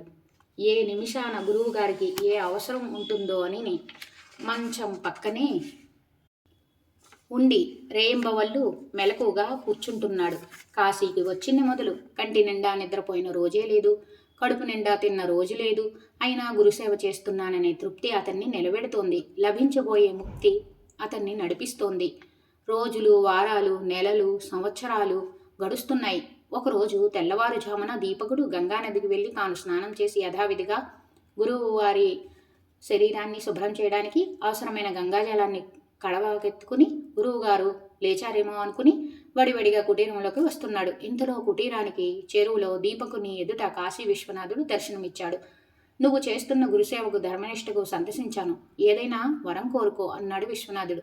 దీపకుడు సంభ్రమాశ్చర్యములతో సాష్టాంగపడి విశ్వనాథుని సేవించి స్తుతించాడు. బ్రహ్మర్షులకు కూడా దక్కని నీ దర్శన భాగ్యం దక్కింది. నాకు వరం కూడా ఇస్తానంటున్నావు. ఆనంద పారవశ్యంలో ఉన్నాను. ఏమని అడగాలో కూడా తెలియడం లేదు. ఓ నిమిషం ఆగు. కుటీరంలోకి వెళ్ళి గురువుగారిని అడిగి వస్తాను అంటూ కుటీరంలోకి ప్రవేశించాడు. గురుదేవా, శివుడు ప్రత్యక్షమైనాడు. వరం కూడా ఇస్తానంటున్నాడు. గురు శుశ్రూషకు సంతోషించాడట. మీరు అనుమతిస్తే మీ కుష్ఠత్వము, అంధత్వము అన్నీ పోయేటట్లుగా వరం అడుగుతాను. అడగమంటారా అన్నాడు. అప్పుడు వేదధర్ముడు గంభీర స్వరంతో, నాయనా దీపక, శివుడంతటి వాడి ప్రత్యక్షమై వరం కోరుకోమంటే ఇంతకంటే అడగడానికి నీకు ఇంకేమీ దొరకలేదా? ఐహిక విషయముల అడగవలసింది. పైగా నా రోగం పాపఫలమని అనుభవించడం తప్ప వేరొక గత్యంతరం లేదని ఎన్నోసార్లు చెప్పాను అన్నాడు. వేదధర్ముడి మాటల్లో విసుగుని గుర్తించాడు దీపకుడు. కుటీరం వెలుపలికి వచ్చి శివునికి నమస్కరించి, అష్టమూర్తి, నీ వాత్సల్యానికి ధన్యవాదములు. నిన్నిప్పుడు అడగదగింది నాకు ఏదీ కనిపించడం లేదు, క్షమించు అన్నాడు. అదేమిటి నాయనా, అడగదగిందే కనిపించడం లేదా? మీ గురువు ఆరోగ్యం సరిచేయమని కోరవచ్చు కదా అంటూ శివుడు ప్రోత్సహించాడు. దానికి దీపకుడు నిరాకరించాడు. అలాంటి వరం అడిగేందుకు గురువు అనుమతి లేదు. సెలవు ఇప్పించు. గురువుగారికి సేవ చేసుకోవాలి అని రివ్వున కుటీరంలోనికి వెళ్ళి గురువు సేవలో నిమగ్నమయ్యాడు. శివుడు అంతర్ధానం చెంది తన ఆస్థాన మంటపంలో ఆ సాయంకాలం కొలువు తీరి ఉండగా, సకల దేవతల సమక్షంలో అందరూ వింటూ ఉండగా శ్రీమన్నారాయణుడితో ఈ సంగతి చెప్పాడు. దీపకుడంటే దీపకుడే, భవద్వాంత నాశకుడు. నువ్వు తప్పనిసరిగా వెళ్ళి చూడదగిన శిష్యుడు అని ప్రశంసించాడు. శ్రీమన్నారాయణుడు ఆనందం పట్టలేక మరునాడే దీపకుని ముందు ప్రత్యక్షమయ్యాడు. నాయనా దీపక, నీ గురుసేవా పరాయణత్వం నన్ను ఆనంద పరవశుణ్ణి చేసింది. నీ ఇష్టం వచ్చిన వరం కోరుకో అన్నాడు. దీపకుడు భక్తి ప్రపత్తులతో సాష్టాంగ నమస్కారం చేశాడు. అనేక స్తోత్రాలతో స్తుతించాడు. నారాయణ, వాసుదేవ, గురుసేవ అనేది హరిహరులను ఇద్దరిని ఇంతగా ఆనందపరుస్తుందని తెలీదు. నా ధర్మంగానే నేను సేవ చేస్తున్నాను. దిక్పాలకులకైనా అనుగ్రహించని దివ్య దర్శనం నాకు ప్రాప్తింపచేశారు. ఇది మీ కరుణకి సంకేతం. నాకు గురువే దైవం. జపము, తపము, తీర్థము, క్షేత్రము, సర్వస్వము నాకు గురువే. వేద శాస్త్రాలు బోధించి ఆత్మజ్ఞానాన్ని ప్రసాదించి పరతత్వాన్ని తెలియపరిచిన వేదధర్ముడే నాకు ప్రత్యక్ష దైవం. అనన్య చిత్తంతో గురుసేవ చేస్తున్నాను. దీనికి ఏదైనా ప్రతిఫలం ఉంటే అది మోక్షమే తప్ప కోరదగింది ఏమీ లేదు. అయినా కరుణామూర్తివై వచ్చి ఏదైనా కోరుకోమన్నావు కాబట్టి అడుగుతున్నాను. నాలో గురుభక్తి స్థిరమయ్యేటట్లు అనుగ్రహం ప్రసాదించు. నాకు తెలియని గురుమహిమ ఏమైనా ఉంటే చెప్పు. ఇదే నిన్ను కోరే వరం. శ్రీమన్నారాయణుడు కళ్ళల్లో ఆనంద బాష్పాలు తిరిగాయి. నాయన, గురుస్వరూపమే బ్రహ్మపదాన్ని అందిస్తుంది. ఉదర పోషణకు అవసరమైన లౌకిక విద్యలు నేర్పినవాడు సాధారణ గురువు. ధర్మాధర్మ వివేకాన్ని కలిగించేవాడు అతనికంటే ఘనుడు. వేద శాస్త్రాలను బోధించేవాడు అతనికంటే ఘనుడు. వేదార్థ బోధకుడు అధికుడు. బ్రహ్మ విద్యోపదేష్ట అందరికన్నా గొప్పవాడు. అతడు నాకు అభిన్నుడే. అరిషడ్వర్గాలలో చిక్కుకుని అల్లకల్లోలమవుతున్న శిష్యుని మనస్సుకు పురాణేతి శాస్త్రాల ప్రబోధంతో ఓరడింపు కలిగించి ధర్మపదంలో నడిపించే గురువే ప్రత్యక్ష దైవం. అతన్ని మనోవాక్కాయ కర్మలతో సేవించడానికి మించిన పురుషార్థం లేదు. అదియే భుక్తి ముక్తిప్రదం. ఈ తత్వం నీవు తెలుసుకుని గురుసేవలో ఉన్నావు. అందువల్లనే దర్శనం ఇచ్చాను. సద్గురువులను సేవించే సచ్చిష్యులంటే మా త్రిమూర్తులకు చాలా ఇష్టం. నీకు సకల శుభాలు కలుగుగాక అని ఆశీర్వదించి నారాయణుడు అదృశ్యమయ్యాడు. కుటీరంలోని వేదధర్మునకు మెలకు వచ్చింది. దీపకుణ్ణి పిలిచి, నాయనా దీపక, ఎవరు వచ్చింది? ఎవరితో మాట్లాడుతున్నావు అని అడిగాడు. దీపకుడు వేదధర్మునికి నమస్కరించి పరమానందంతో జరిగిన వృత్తాంతం చెప్పాడు. వేదధర్ముడు ముఖంలో ఆనందం, కన్నుల్లో వాత్సల్యం తలుక్కున మెరిశాయి. దృఢ చిత్తంతో స్థిర సంకల్పంతో దీపకుడు సేవలు చేస్తూ ఉండగా 21 సంవత్సరాలు గడిచిపోయాయి. వేదధర్ముని పాపాలు నశించాయి. కుష్ఠురోగము, అంధత్వము అన్నీ ఎవరో తీసివేసినట్లుగా తొలగిపోయాయి. శరీరం మీద ఆనవాలుగా ఒక మచ్చ కూడా లేదు. బూడిద నుండి వెలువడిన అగ్నికణంలా ప్రకాశిస్తున్నాడు. దీపకుడు ఆనందంతో ఉక్కిరిబిక్కిరి అయ్యాడు. గురుదేవా అంటూ వేదధర్ముడు పాదాల మీద పడి సాష్టాంగ నమస్కారం చేశాడు. నాయనా దీపక, నీ సేవలు ఫలించాయి. పూర్వజన్మ సంచితాలైన నా పాప కర్మలు వదిలిపోయాయి. ఈ పుణ్యమంతా నీదే. నీ గురుభక్తి చరిత్రలో చిరస్థాయిగా నిలిచిపోతుంది. నవనిధులు నీకు పరిచారకులు అవుతాయి. అష్టసిద్ధులు సంప్రాప్తమవుతాయి. ఇక నుంచి గురు శుశ్రూష విషయంలో ముందు నిన్నే చెప్పుకుంటుంది లోకం. కాశీ విశ్వనాథుని దయవల్ల ప్రారబ్ధ కర్మే కాదు, మొత్తం భవసాగరాన్నే దాటాము. కాశీకి వచ్చిన ఏ ప్రాణికోటినైనా తరింపచేస్తాడు విశ్వనాథుడు. ఈ భూగోళంలో కాశీని మించిన క్షేత్రం లేదు. విశ్వనాథుణ్ణి మించిన దైవం లేదు. ముక్తిని కోరుకునే వారందరికీ కాశీవాసము కొంగు బంగారం. మహాప్రళయంలో కూడా నశింపక నిలిచే ఏకైక అద్భుత క్షేత్రం కాశీ. యమ నియమాలతో అంతరేంద్రియ బహిరేంద్రియాలను బంధించి విశ్వనాథుని పాదాలను ఆశ్రయించిన వారు జీవన్ముక్తులవుతారు. కాశీలో నివసిస్తూ గంగానది, కాలభైరవుడు, దుండి విఘ్నేశ్వరుడు, దండపాణి, విశాలాక్షి, విశ్వనాథుడు ఆరుగురిని సేవించే వారిని షడంగ యోగులు అంటారు. ఎక్కడెక్కడో నివసిస్తూ యమ నియమ ప్రాణాయామ ఆసన ప్రత్యాహార ధ్యాన ధారణ సమాధులను అవలంబించే అష్టాంగ యోగుల కన్నా వీరు పుణ్యాత్ములు. కాబట్టి దీపక, మనం కాశీలోనే ఉండిపోదాం. 21 సంవత్సరములు విసుగు విరామం లేకుండా నిద్రాహారాలకు దూరమై నాకు సేవలు చేశావు. నా అంతరంగము ఆనందమయ్యింది. సేవతోనే దొరికాయి. నాకు మీ పాదసేవ కన్నా ఇవి అన్నీ ఎక్కువ అనిపించడం లేదు. నిన్ను సేవించడం తప్ప ఇహపరాల్లో నేను కోరదగింది ఏమీ లేదు. నా జ్ఞానేంద్రియాలు కర్మేంద్రియాలు మరిక దేని జోలికి పోవడం లేదు. ఇది సత్యం. అయినా ప్రసన్నుడివై ఉన్నావు కనుక చాలా కాలంగా నా మనస్సులో ఉండిపోయిన కోరిక ఒకటి ఉంది. ఇంతకుముందు ఒకసారి అడిగితే తరువాత చూద్దాం అన్నారు. అప్పటి నుండి ఎదురు చూస్తున్నాను. ఇప్పుడు అవకాశం ఇచ్చారు కనుక దత్తాత్రేయుడి చరిత్రను మీ ముఖతా వినాలని నా కోరిక. గురుదేవ దత్తుడు ఎవరు? ఎవరి అవతారం? ఆయన రూపం, ఆయన చరిత్ర, ఆయన మహిమ, ఆయన్ను ఉపాసించవలసిన విధానం, ఉపాసించి తరించిన భక్తుల కథలు ఇవన్నీ తెలుసుకోవాలని ఉంది. ఆయన దయలేనిదే యోగసిద్ధులు కలగవు అంటారు. ఆయన వర్ణాశ్రమ ధర్మాలకి అతీతుడు అంటారు. అనసూయ అత్రి మహామునుల బిడ్డడు అంటారు. త్రిమూర్తి స్వరూపుడు అంటారు. చిత్ర విచిత్రమైన లీలలు చేస్తారు అంటారు. జ్ఞానము యొక్క పరిపూర్ణ రూపమే ఆయన అంటారు. దయచేసి వీటిని వివరంగా తెలియచెప్తే అదే వరంగా ఆనందిస్తాను అన్నాడు దీపకుడు. వేదధర్ముడు చెప్పిన దత్తాత్రేయ స్వామి చరిత్ర. దీపక, నీ సంస్కారం నన్ను ఆశ్చర్యపరుస్తోంది. దత్త చరిత్రను వినాలని కోరిక కలగడం గొప్ప విశేషం. తప్పకుండా చెప్తాను. ఈ రూపంగా ఆ దత్తదేవుణ్ణి స్మరించుకునే భాగ్యం నాకు కలిగించావు. ఈ సద్గురుదేవుని యొక్క కథ అత్యద్భుతం. చెప్పినవారు విన్నవారు ధన్యులవుతారు. సర్వ పాపాలు నశిస్తాయి, సర్వమంగళాలు లభిస్తాయి. కానీ ఆయన లీలలు అన్నీ చెప్పడం ఎవరి తరమూ కాదు. ఆ పరమాత్మను ధ్యానించి ఆయన అనుగ్రహించిన మేరకు రూపాలు, నామాలు, మహిమలు, భక్తుల గాథలు అన్నీ చెప్తాను. ముందుగా అష్టోత్తర శతనామావళితో దత్తాత్రేయుణ్ణి మన మనోమందిరములలో పూజిద్దాం. నమస్కార ప్రియుడు స్వామి, స్మరణ మాత్ర సంతుష్టుడు స్వామి. ఓం శ్రీం హ్రీం ద్రాం బీజాక్షర సంపుటితో చివరిగా దత్తనామాన్ని ఉచ్చరించి నమ అని అంటే చాలు. స్వామి సంబరపడి కరుణామృత వృష్టి కురిపిస్తాడు. ఓం శ్రీం హ్రీం దత్తాయ నమః. ఓం దేవదత్తాయ నమః. ఓం బ్రహ్మదత్తాయ నమః. ఓం విష్ణుదత్తాయ నమః. ఓం శివదత్తాయ నమః. ఓం అత్రిదత్తాయ నమః. ఓం ఆత్రేయాయ నమః. ఓం అత్రి వరదాయ నమః. ఓం అనసూయాయ నమః. ఓం అనసూయ సోనవే నమః. ఓం అవధూతాయ నమః. ఓం ధర్మాయ నమః. ఓం ధర్మపరాయణాయ నమః. ఓం ధర్మపతయే నమః. ఓం సిద్ధాయ నమః. ఓం సిద్ధిదాయ నమః. ఓం సిద్ధిపతయే నమః. ఓం సిద్ధిసేవితాయ నమః. ఓం గురవే నమః. ఓం గురుగమ్యాయ నమః.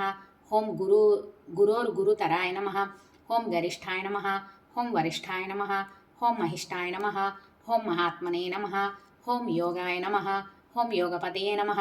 ఓం యోగిషాయ నమః. ఓం యోగాధీశాయ నమః. ఓం యోగపరాయణాయ నమః. ఓం యోగి ధ్యేయాంగిరి పంకజాయ నమః ఓం దిగంబరాయ నమః ఓం దివ్యాంబరాయ నమః ఓం పీతాంబరాయ నమః ఓం శ్వేతాంబరాయ నమః ఓం చిత్రాంబరాయ నమః ఓం బాలాయ నమః ఓం బాలవీర్యాయ నమః ఓం కుమారాయ నమః ఓం కిశోరాయ నమః ఓం కందర్పమోహనాయ నమః ఓం అర్ధాంగలింగితాంగనాయ నమః ఓం సురాగాయ నమః ఓం విరాగాయ నమః ఓం వీతరాగాయ నమః ఓం అమృతవర్షిణే నమః ఓం ఉగ్రాయ నమః ఓం అనుగ్రహరూపాయ నమః ఓం స్థవిరాయ నమః ఓం స్థవీయసే నమః ఓం ఊర్ధ్వరేతసే నమః ఓం ఏకవక్త్రాయ నమః ఓం అనేకవక్త్రాయ నమః ఓం ద్వినేత్రాయ నమః ఓం త్రినేత్రాయ నమః ఓం ద్విభుజాయ నమః ఓం షడ్భుజాయ నమః ఓం అక్షమాలినే నమః ఓం శంఖినే నమః ఓం గదినే నమః ఓం మునయే నమః ఓం మాలినే నమః ఓం విరూపాయ నమః ఓం స్వరూపాయ నమః ఓం సహస్రశిరసే నమః ఓం సహస్రాక్షాయ నమః ఓం సహస్రబాహవే నమః ఓం సహస్రాయుధాయ నమః ఓం సహస్రపాదాయ నమః ఓం సహస్రపద్మార్చితాయ నమః ఓం పద్మపాదాయ నమః ఓం పద్మనాభాయ నమః ఓం పద్మమాలినే నమః ఓం పద్మగర్భారుణాక్షాయ నమః ఓం పద్మకింజల్క వర్చసే నమః ఓం జ్ఞానినే నమః ఓం జ్ఞానగమ్యాయ నమః ఓం ధ్యాననిష్టాయ నమః ఓం ధ్యానస్థిమితమూర్తయే నమః ఓం ధూళిదూషరితాంగాయ నమః ఓం చందనలిప్తమూర్తయే నమః ఓం భస్మోద్దీలుతదేహాయ నమః ఓం దివ్యగంధానులేపనే నమః ఓం ప్రసన్నాయ నమః ఓం ప్రమత్తాయ నమః ఓం ప్రకృష్టార్థప్రదాయ నమః ఓం వరీయసే నమః ఓం బ్రహ్మణే నమః ఓం బ్రహ్మరూపాయ నమః ఓం విష్ణవే నమః ఓం విశ్వరూపిణే నమః ఓం శంకరాయ నమః ఓం ఆత్మనే నమః ఓం అంతరాత్మనే నమః ఓం పరమాత్మనే నమః. నాయన దీపక, దత్తదయ వల్ల నా దివ్య దృష్టికి గోచరించిన దత్తాత్రేయ స్వామి అష్టోత్తర శతనామావళి ఇది. స్వామి అనంత నామధేయుడు, అనంత రూపములు కలిగినవాడు. ఈ శతనామావళిని భక్తి శ్రద్ధలతో 3 కాలాలలో జపించేవాడికి అష్ట ఐశ్వర్యములు లభిస్తాయి, ఆది వ్యాధులు తొలగుతాయి, కన్యలకు తగిన వరుడు లభిస్తాడు. ఇది సకల సిద్ధిప్రదం. నాయన, దత్తాత్రేయ స్వామి వారు పరస్పర విరుద్ధ రూపాల్లో తిరుగుతుంటారు. భక్తులను కఠినంగా పరీక్షిస్తుంటారు. ఒక్కోసారి జటామండలధారిగా, మరుక్షణంలో ముండిత శిరస్కుడుగా, యోగిగా, భోగిగా, దిగంబరుడుగా, శ్వేతాంబరుడుగా, పీతాంబరుడుగా కనిపిస్తారు.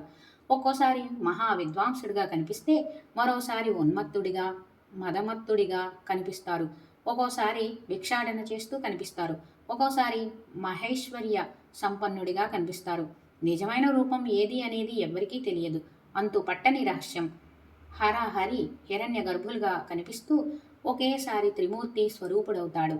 గంగలో స్నానం చేసి, కొల్హాపురిలో భిక్ష చేసి, సహ్యాద్రిపై నివసిస్తూ ఉంటారు. త్రికరణ శుద్ధిగా స్మరిస్తే భక్తులకు కనిపిస్తారు. స్మతృగామి అనేది ఈ స్వామికి గొప్ప బిరుదు. అంగన్యాస కరన్యాసాలతో స్వామిని అర్చించే విధానం ఉన్నది. దీన్నే దత్త కవచము అంటారు.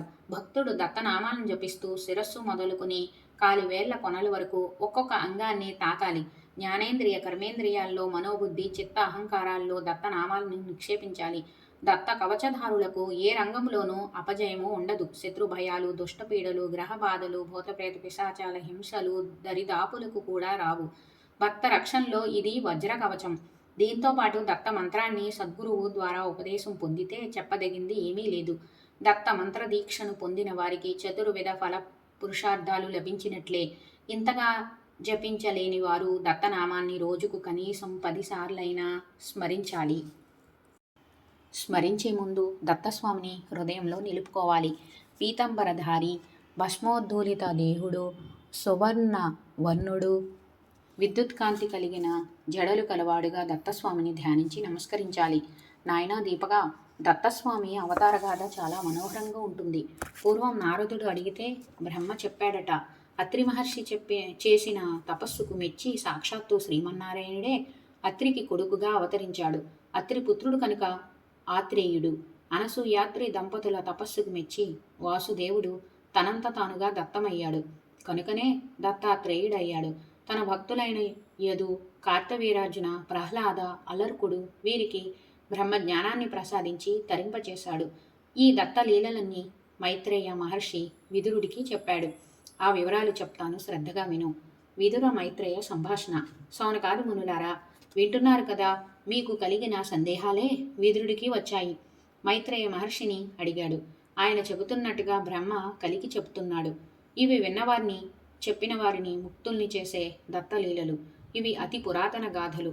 దీపక వేదధర్ముల సంభాషణగా చెబుతాను వినండి అన్నాడు సూతుడు.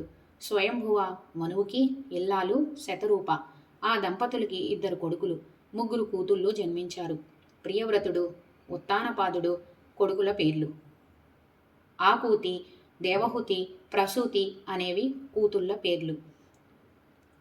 వీరిలో ఆకూతిని రుచి మహర్షికి, దేవహుతిని కర్దమ ప్రజాపతికి, ప్రసూతిని దక్ష ప్రజాపతికి ఇచ్చి వివాహాలు చేశారు. వీరిలో దేవహుతికి 9 మంది అమ్మాయిలు, 1 అబ్బాయి జన్మించారు. అబ్బాయి పేరు కపిలుడు. వాసుదేవుడే కపిలుడిగా జన్మించాడు. 9 మంది కన్యలు సౌందర్యరాశులు, బ్రహ్మపుత్రులు 9 మంది వీరిని వివాహం చేసుకున్నారు. అనసూయను అత్రి, అరుంధతిని వశిష్ఠుడు, శాంతిని అధర్వుడు, కలను మరీచి, శ్రద్ధను అంగీరసుడు, హవిర్భువను పులస్త్యుడు, గతిని పులహుడు, క్రియను క్రతుడు, ఖ్యాతిని భృగువు వివాహం చేసుకున్నారు. వీరిలో అనసూయాత్రికి బ్రహ్మ విష్ణు మహేశ్వరులు వరుసగా చంద్ర దత్త దుర్వాసులుగా జన్మించారు. సృష్టి స్థితి లయ కారకులు ఇలా జన్మించడానికి బలమైన కారణం ఉంది. చెప్తాను వినమని మైత్రేయుడు చెప్తున్నాడు. విదురుడు శ్రద్ధగా వింటున్నాడు. విదుర, ఒకానొక కల్పారంభం నందు చతుర్ముఖుడు పునఃసృష్టి చేయబోతూ అత్రి మహర్షి సహాయం అడిగాడు. అంగీకరించడం కోసం అనసూయ సహితుడై వృక్షాద్రి పర్వతం మీద తపస్సుకి కూర్చున్నాడు. యోగ పరిణితుడు కనుక నిరాహారుడై మనస్సును నిశ్చలపరిచి వాయుభక్షణ చేస్తూ ఒంటికాలి మీద నిలబడి 100 సంవత్సరాలు ఘోర తపస్సు చేశాడు. ఎండలు, వానలు, ఏ ఋతువులు ఆయన ఏకాగ్రతను భంగపరచలేకపోయాయి. 100 సంవత్సరాలు గడిచేసరికి అత్రి శిరోభాగం నుంచి తపోగ్ని జ్వాలలు వెలువడ్డాయి. అవి ముల్లోకాలకు వ్యాపించాయి. దీన్ని గమనించిన త్రిమూర్తులు తమ తమ దేవేరులతో వాహనరూఢులై అష్టదిక్పాలకులు, సకల దేవజాతులు, మునీశ్వర ఋషీశ్వరులు వెంటరాగా అత్రి ఎదుట నిలిచినారు.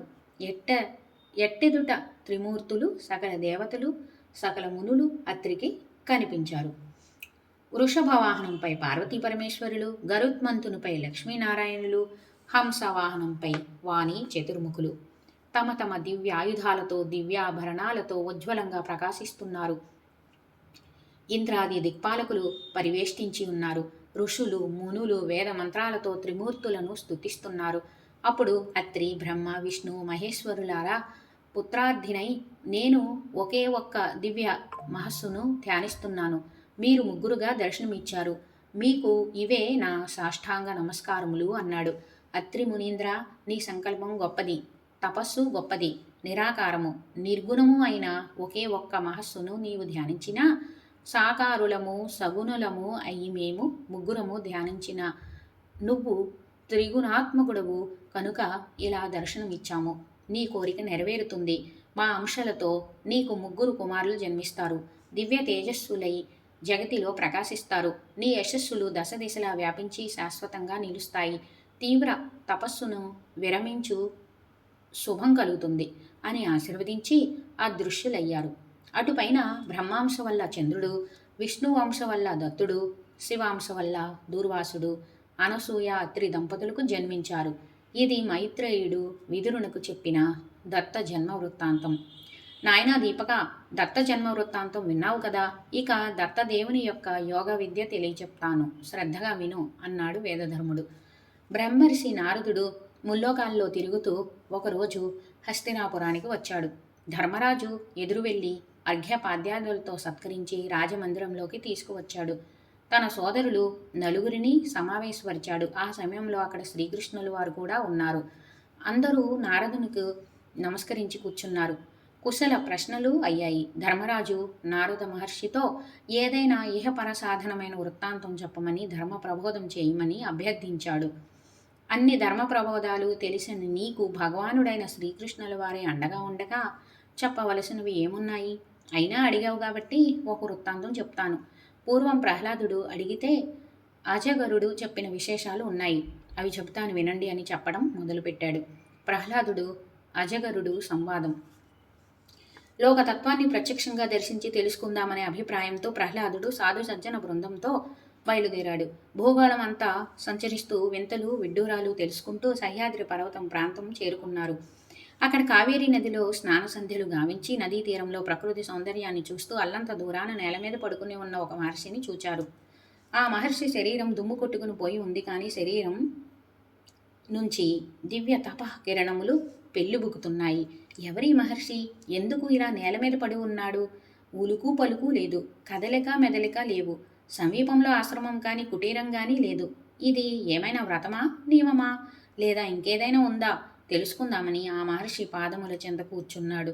పాదాలకు శిరస్సు ఆంచి నమస్కరించాడు. మృదువుగా ఆ పాదాలను తన ఒడిలోకి తీసుకుని మెల్లమెల్లగా ఒత్తుతూ మహానుభావ అని భయం భయంగా పలకరించాడు. ఆయన మెల్లమెల్లగా కన్నులు తెరిచి ప్రహ్లాదుని వంక ఏమిటి అన్నట్లు చూచాడు. ప్రహ్లాదుడు ధైర్యం తెచ్చుకుని ఇలా అడిగాడు. మహానుభావ, ఏమిటి మీరు ఇలా నేలపై పడి ఉన్నారు? శరీరం అంతా దుమ్ముతో కప్పిపోయి ఉంది. అంటే మీరు చాలా కాలంగా ఇలా నిశ్చేష్టులై ఉన్నారన్నమాట. ఇది ఏమైనా వ్రతమా, నియమమా? చాలా చిత్రంగా ఉంది. లోకంలో ఏ ప్రయత్నమూ చేయకుండా మనిషికి ధనం లభించదు. ధనం లేకపోతే భోగాలు లేవు. అవి లేకపోతే శరీరం సముజ్వలంగా నిలిచి ఉండదు. ఇవన్నీ వదిలి మీరిలా రోజుల తరబడి నేల మీద పడి నిద్రపోతున్నారు. అయినా మీ దేహం సముజ్వలంగా ప్రకాశిస్తుంది. ఇది చాలా ఆశ్చర్యకరం. దయచేసి మీ వింత పద్ధతికి కారణమేమిటో తెలియచెప్పండి. ఎందుకు ఇలా పడి ఉన్నారో చెప్పండి అన్నాడు. ప్రహ్లాద, నిజంగా నీకు తెలియకనే అడుగుతున్నావా? నీవు శ్రీహరిని మెప్పించిన భక్తుడవు, తత్వవేత్తలలో అగ్రగణ్యుడువు, సత్ప్రవర్తనములో నీకు నీవే సాటి, ప్రవృత్తి నివృత్తి ఫలాలను ఆధ్యాత్మిక దృష్టితో చూడగలవాడివి. అలాంటి నువ్వు ఈ ప్రశ్న వేయడం నాకు ఆశ్చర్యంగా ఉంది. అయినా అడిగావు కాబట్టి చెబుతాను. దీనివల్ల నీకు నాకు ఆత్మశుద్ధి కలుగుతుంది. ఆలకించు. కర్మలు ఆచరిస్తూ వాటి వల్ల కలిగే జన్మల ఫలాలు చూస్తూ ఈ సుడిగండంలో తిరిగి తిరిగి విసిగిపోయాను. ఇప్పుడు మానవ జన్మ ఎత్తాను. ఇది స్వర్గ మోక్షాలకు ద్వారసీమ. ఇక్కడ పాపకర్మలు ఆచరిస్తే జంతు జన్మ లభిస్తుంది. పాప పుణ్యములు రెండూ చేస్తే మనుష్య జన్మ లభిస్తుంది. దుఃఖాలను తొలగించుకోవడానికి, సుఖాలు పొందడానికి మనుషులు ఏవేవో కర్మలు చేస్తుంటారు. వాటితో లభించే అనుకూల వ్యతిరేక ఫలాలను పొందుతూ ఉంటారు. అసలు ఫలానుభవమే వద్దని అనుకున్నవాడు అసలు కర్మలని ఆచరించవలసిన పని ఏముంది? సుఖం ఆత్మస్వరూపం, భోగాలు అనేవి కల్పితములు, అశాశ్వతములు. ఈ జ్ఞానం కలిగిన తర్వాత నేను ఇంకా కర్మలు ఎందుకు ఆచరించాలి? అందువలన నిశ్చేష్టుడనై నిష్ప్రయత్నుడనై పూర్వజన్మ సంచితాలైన ప్రారంభ ఫలాలను అనుభవిస్తూ ఇక్కడ పరుండి నిద్రిస్తున్నాను. ఈ రహస్యం తెలుసుకోలేని వాడు తనలోనే నిక్షిప్తమై నాచుతో కప్పబడిన సరోవరంలా ఉన్న సుఖరూప పురుషార్థాన్ని అందుకోలేక దాహార్తుడై ఎండమావుల వెంట పరిగెత్తుతున్న వాని వలె ఉన్నాడు. కర్మాచరణ వలలో చిక్కి జన్మ పరంపరల వలయంలో సుడిగుండంలో తిరుగుతూ ఉన్నాడు. మోహం యొక్క మహిమ అటువంటిది. ప్రహ్లాద, ధనం వల్ల సుఖం కలుగుతుంది అన్నావు కదా, అది వట్టి భ్రమ మాత్రమే. దుఃఖమే తప్ప దానివల్ల సుఖం లేదు. సంపాదనలో దుఃఖం, దాన్ని కాపాడుకోవడంలో దుఃఖం, రాజచోర శత్రు పుత్ర మిత్ర కలత్ర యాచకాదులు అపహరించుకుపోతారేమోనన్న దుఃఖం, అనుక్షణము భయపడ్డమే. ధనికులకు నిద్రాహారాలు ఉండవు. పైగా ఎవరైనా ఏ రకంగానైనా ఏ మూల నుండైనా వచ్చి అపహరిస్తారేమోనని నిరంతరం భయపడుతూ ఉంటారు. పైగా దీనికి తోడు వీరికి పక్కనే ఉంటుంది అరిషడ్వర్గం సంతానంగా. అంచేత ధనం మీద, దాని మూలమైన భోగముల మీద అనురాగాన్ని వదిలివేయడం ఉత్తమం. ప్రహ్లాద, ఈ సృష్టిలో తేనెటీగ ఒకటి మరియు అజగరం ఒకటి నాకు గురువులు. ఎలాగంటే చెబుతాను విను. తేనెటీగలు అష్టకష్టాలు పడి తేనెను సమకూరుస్తాయి. పట్టులో లోభంతో తేనెను కూడబెడతాయి. ఎవడో వచ్చి పొగపట్టి ఆ తేనెటీగల్ని చంపి పారద్రోలి ఆ తేనె కాస్త అపహరించుకుపోతాడు. తేనెటీగలకు మిగిలింది ఏమిటి చెప్పు? అలాగే మానవులు ధనం కూడబెడతారు, చివరకు దానివల్లనే నశిస్తారు. అందువల్ల తేనెటీగలను చూచి వైరాగ్యం నేర్చుకున్నాను. ఇంకొకటి మహాసర్పం, కొండచిలువ ఉంది చూచావా? అది కదలదు మెదలదు, అందుబాటులో ఆహారాన్ని మాత్రమే స్వీకరిస్తుంది. తనకే తాను సొంతంగా ప్రయత్నం చేయదు. ఏ తిండి దొరక్కపోతే హాయిగా కడుపులో కాళ్ళు పెట్టుకుని పడి ఉంటుంది. ఎన్నాళ్ళైనా ఈ అజగరము అలాగే పస్తులుంటుంది. ఈ అజగరాన్ని చూచి సంతుష్టిని నేర్చుకున్నాను. లేదని ఎవరిని అడుగను, రాదని దుఃఖపడను, ఎవరు పిలిచినా అనను, ఏదిచ్చినా వద్దు అనను. నాకు సుఖము లేదు, దుఃఖము లేదు. విలువైన పట్టుబట్టలు కట్టినా, గొడ్డ పీలిగిలే ధరించినా, అసలు ధరించకపోయినా నా మనస్సుకు తేడా లేదు. పల్లకి ప్రయాణాలు కాలినడకలు నాకు ఒక్కటే. కర్పూర చందనాలు రాసుకున్న దుమ్ముదుల్లో ఉన్నా నాకు ఒక్కటే. హంస తూలికా తల్పాల మీద పడుకున్నా, పట్టు పరుపులపై ఉన్నా, బండ రాతిపై ఉన్నా, అవమానించినా, ఇచ్చినది తీపిదైనా చేదుదైనా ఒకేలాగా ఆదరిస్తాను. సగుణమైన నిర్గుణమైన అధికమైన అల్పమైన నాకు ఒక్కటే. నాది సర్వసమదృష్టి. దీనివల్ల సుఖదుఖాల భేదాన్ని చిత్తవృత్తిలో లయింపచేయగలిగాను. చిత్తవృత్తిని మనస్సులో, మనస్సు అహంకారంలో, అహంకారాన్ని మాయలో, మాయను ఆత్మానుభూతిలో లయింప చేశాను. స్వానుభవంతో ఆత్మస్థితిలో ఏకనిష్టలో ఉంటున్నాను. ప్రహ్లాద, నీవు యోగుడవు కనుక అతి గుప్తమైన నా ఆత్మ ప్రవృత్తిని నీకు తెలియచేశాను. ఇది చాలామందికి లోక విరోధంగా, శాస్త్ర విరుద్ధంగా కనిపిస్తుంది. కానీ నీవు అర్థం చేసుకోగలవు. ఆ సామర్థ్యం నీకు ఉంది అని గ్రహించాను కనుక చెప్పాను అని ముగించాడు. ఆ అజగర ప్రవృత్తిలో ఉన్న మహర్షి ప్రహ్లాదుడు అమితానందంలో ఆ మహానుభావుణ్ణి సేవించి, అర్చించి, పూజించి సంపూర్ణ అనుగ్రహం పొంది వీడుకోలు తీసుకున్నాడు. ధర్మరాజా, ప్రహ్లాద అజగరుల వృత్తాంతం విన్నావు కదా, దీనిలో ఆంతర్యం నువ్వు గ్రహించు అంటూ ముగించాడు. నారదుడు, నాయనా దీపక, విన్నావు కదా, యోగ విద్యా విశారదుడు అయిన దత్తయోగి యొక్క సిద్ధావస్థ ఇది అని వేదధర్ముడు చెప్పాడు. దీపకుడు ఆశ్చర్యంలో, గురుదేవా, చాలా శ్రద్ధగా విన్నాను. ఈ కథలో దత్తదేవుని ప్రస్తావన ఎక్కడా మీరు చెప్పలేదు. మరి మీరు ఇది దత్తుని సిద్ధావస్థ అంటున్నారు. ఇదేమిటో నాకు అర్థం కాలేదు. వివరించండి అని దీపకుడు సవినయంగా వేడుకున్నాడు. నాయనా దీపక, దీన్ని నీవు అనుసంధానం చేసుకోవడంలో పొరపాటు పడుతున్నావు. మొట్టమొదటే చెప్పాను కదా, దత్తుడు యోగమాయను ఆశ్రయించి అనేక రూపాలు ధరిస్తూ ఉంటాడని.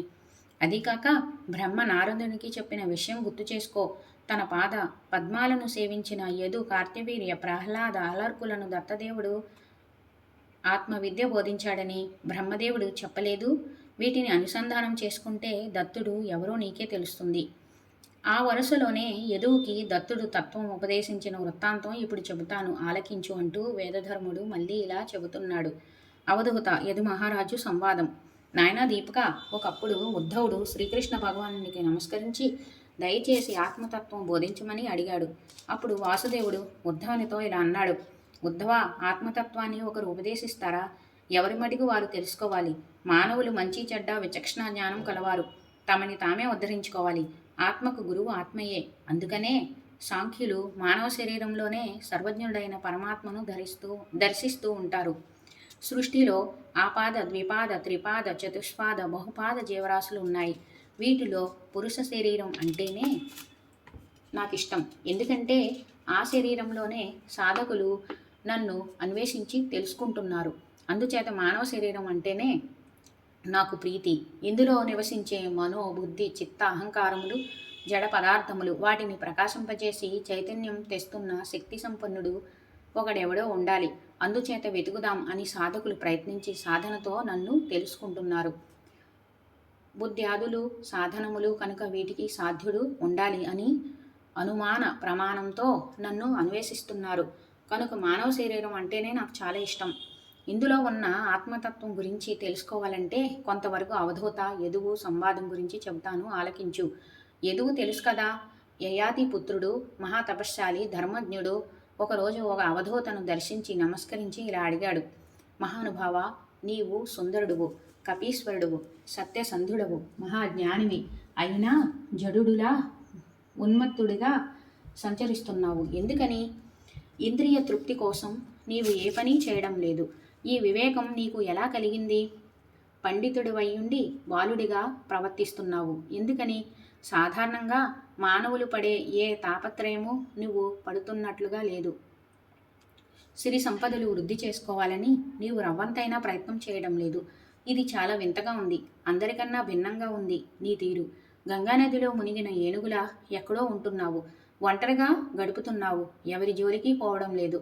ఏ స్పర్శలు నీకు అంటటం లేదు. అయినా ఎప్పుడూ ఆనందంగా కనిపిస్తున్నావు. నీకిది ఎలా సాధ్యమైంది? దయచేసి ఇది తెలియచెప్పి పుణ్యం కట్టుకో అని ప్రాధేయపడ్డాడు. అప్పుడు అవధూత ఇలా చెప్తున్నాడు.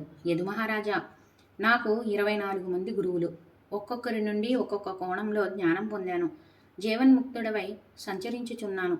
పంచభూతాలు, సూర్యచంద్రులు, అజగర కపోతములు, సముద్ర పతంగాలుగా మధుకర గజాలు, మధుహారి హరిణములు, మేన పింగళలు, కురర బాకులు, కన్యకా శరకారులు, సర్పకీటక ఊర్ణ నాభాలు, ఇవి నా 24 గురువులు. పృథివీ వాయురాకాశమాపోః అగ్నిశ్చంద్రమారవిః కపోతో అజగరః సింధు పతంగో మధుకృత్ గజః మధుః హరిణో మీనః పింగళః కురరోర్భకః కుమారీ శరకృత్ సర్ప ఊర్జనాభి సుపేషకృత్. భూమి. మానవులు కాళ్ళతో తొక్కినా గుణపములు తీసుకొని త్రవ్వినా భూమి ఓర్చుకుంటుంది. అంతేకాక వారికి కావలసిన ఆహారం పండించి ఇచ్చి ఉపకారం చేస్తుంది. సహనాన్ని భూమి ద్వారా గ్రహించాను. అపకారికి కూడా ఉపకారం చేసే గుణం భూమి నుండి నేర్చుకున్నాను. వాయువు. అలాగే మన శరీరంలో ఉండేది ప్రాణవాయువు. మనం తినే ఆహారాన్ని గ్రహిస్తుంది, కానీ విషయ వాంఛలకు అతీతంగా ఉంటుంది. ఉత్తమ జ్ఞాని కూడా ఇలా ఉండాలి. జ్ఞానానికి దేహం, దేహమునకు ప్రాణం, ప్రాణమునకు ఆహారం అత్యవసరం. ఇక శరీరమునకు వెలుపల సంచరించే గాలి శీతోష్ణ దుఃఖాలను సమముగా చూస్తుంది. రకరకాల దుర్గంధాలను, సుగంధాలను సమంగా గ్రహిస్తుంది. అయినా గంధ గుణం వాయువుకు లేదు. యోగి అయిన వాడు ఈ 2 గుణాలను వాయువు నుండి నేర్చుకోవాలి. పంచభూతాత్మక శరీరంలోకి ప్రవేశించిన ఆ గుణాలు అంటకుండా చూసుకోవాలి. దీన్నే నిర్లేపత్వం అంటారు. దీన్ని గ్రహించాను వాయువు నుండి. ఆకాశం. ఆకాశం నుండి సర్వ వ్యాపకత్వము, సర్వ బ్రహ్మతత్వం, అభంగత్వము, అసంగత్వము గ్రహించాను. జలం. జలం నుండి నిర్మలత్వం, స్నిగ్ధత్వము, మధురత్వం, పావనత్వం నేర్చుకున్నాను. ఇవి గ్రహించిన యోగులు తమని తలుచుకున్న వారిని పావనం చేయగలుగుతారు. అగ్ని. అగ్ని మహా తేజస్వి, సర్వభక్షకుడు అయినా సర్వదా పవిత్రుడు, అందరికీ ఆరాధ్యుడు. ఈ లక్షణాలు యోగి అగ్ని నుండి గ్రహించాలి. అగ్ని ఏ వస్తువును ఆశ్రయిస్తాడో ఆ రూపంలో మాత్రమే ఉంటాడు. పరమాత్మ కూడా ఏ జీవిలో ఉంటే ఆ రూపం ధరిస్తాడని గ్రహించాను అగ్ని నుండి. అగ్ని ఉన్నప్పటికీ ఒక్కోసారి కంటికి కనిపించదు. అలాగా జీవికి జన్మాది వికారాలు నిత్యమే అయినా ఒక్కొక్కప్పుడు కాలగతిలో మరుగున పడి ఉంటాయి. ఇవి నాకు పంచభూతాలు ఉపదేశించిన బోధ, నేను గ్రహించిన తత్వం. చంద్రుడు. చంద్రుడు వృద్ధి క్షయములకు లోనవుతూ ఉంటాడు. ఇవి అతడి కలలే కానీ అతని పూర్ణ రూపం కాదు. అలాగే షడ్భావ వికారములు శరీరమునికే కానీ ఆత్మకు కాదని తెలుసుకున్నాను చంద్రుని వల్ల. సూర్యుడు.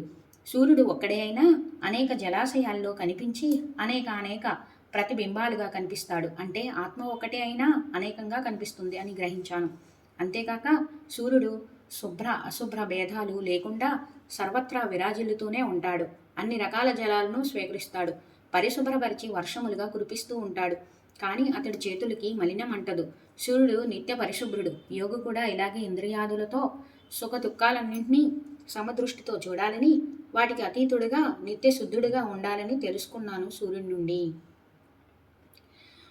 యయాతి నందన, తక్కిన 17 మంది గురించి చెప్తాను, తెలుసుకో. ముందుగా కపోతం గురించి విను. కపోతం. ఒక అడవిలో ఒక చెట్టు మీద గూడు కట్టుకుని కపోత దంపతులు సుఖంగా జీవిస్తున్నాయి. అనుక్షణము కలిసిమెలిసి తిరుగుతూ ఆహారం సంపాదించుకుంటూ ఆనందంగా అన్యోన్యంగా ఉంటూ కులాసాగా తమ జీవితాన్ని గడుపుతున్నాయి. ఇంతలో కొన్నాళ్ళకి ఆడపావురం గర్భం ధరించి గుడ్లు పెట్టింది. వాటిని ఎంతో ప్రేమతో పొదిగింది. అన్ని పిల్లలున్నాయి. వాటి పెంపకంలో కపోత దంపతులు క్షణం తీరిక లేకుండా ఆనందం అనుభవిస్తున్నాయి. ఎక్కడెక్కడికో వెళ్ళి రుచికరమైన ఆహారం సేకరించి తెచ్చి ముక్కులతో అందించి సంబరపడుతున్నాయి. పిల్లల కేరింతలు చూసి మురిసిపోతున్నాయి. ఒక రోజున కపోత దంపతులు అడవికి మేతకు వెళ్ళిన సమయంలో ఒక బోయవాడు వచ్చి ఆ చెట్ల కింద నూకలు చల్లి వలపన్ని దగ్గరలో ఉన్న పొదలో దాగి కూర్చున్నాడు. పాపం, అప్పుడప్పుడే రెక్కలు వస్తున్న పిల్ల పావురాళ్ళు ఆ కొమ్మ ఈ కొమ్మ మీద దూకుతూ చెట్టు కింద ఆ వలలో చిక్కుకున్నాయి. అదే సమయానికి కపోత దంపతులు వచ్చి ఆ సంఘటన చూచి భోరున విలపించాయి. కన్న తీపిని వదులుకోలేక ఆడపావురం పిల్లల్ని రక్షించుకుందామని వచ్చి తాను వలలో చిక్కుకుంది. భార్యా పిల్లలు వలలో చిక్కుకుని విలపిస్తుంటే మగపావురం భరించలేక, వీళ్ళు లేకపోయాక నా జీవితం ఎందుకు అని తాను కూడా వలలోకి చిక్కుకుంది. పాదం నుండి పొద నుండి వచ్చిన బోయవాడు 2 రోజులకి సరిపోయే ఆహారం దొరికిందని సంబరపడుతూ అన్నింటినీ వలలో గట్టిగా బంధించి భుజాన వేసుకుని చక్కగా పోయాడు.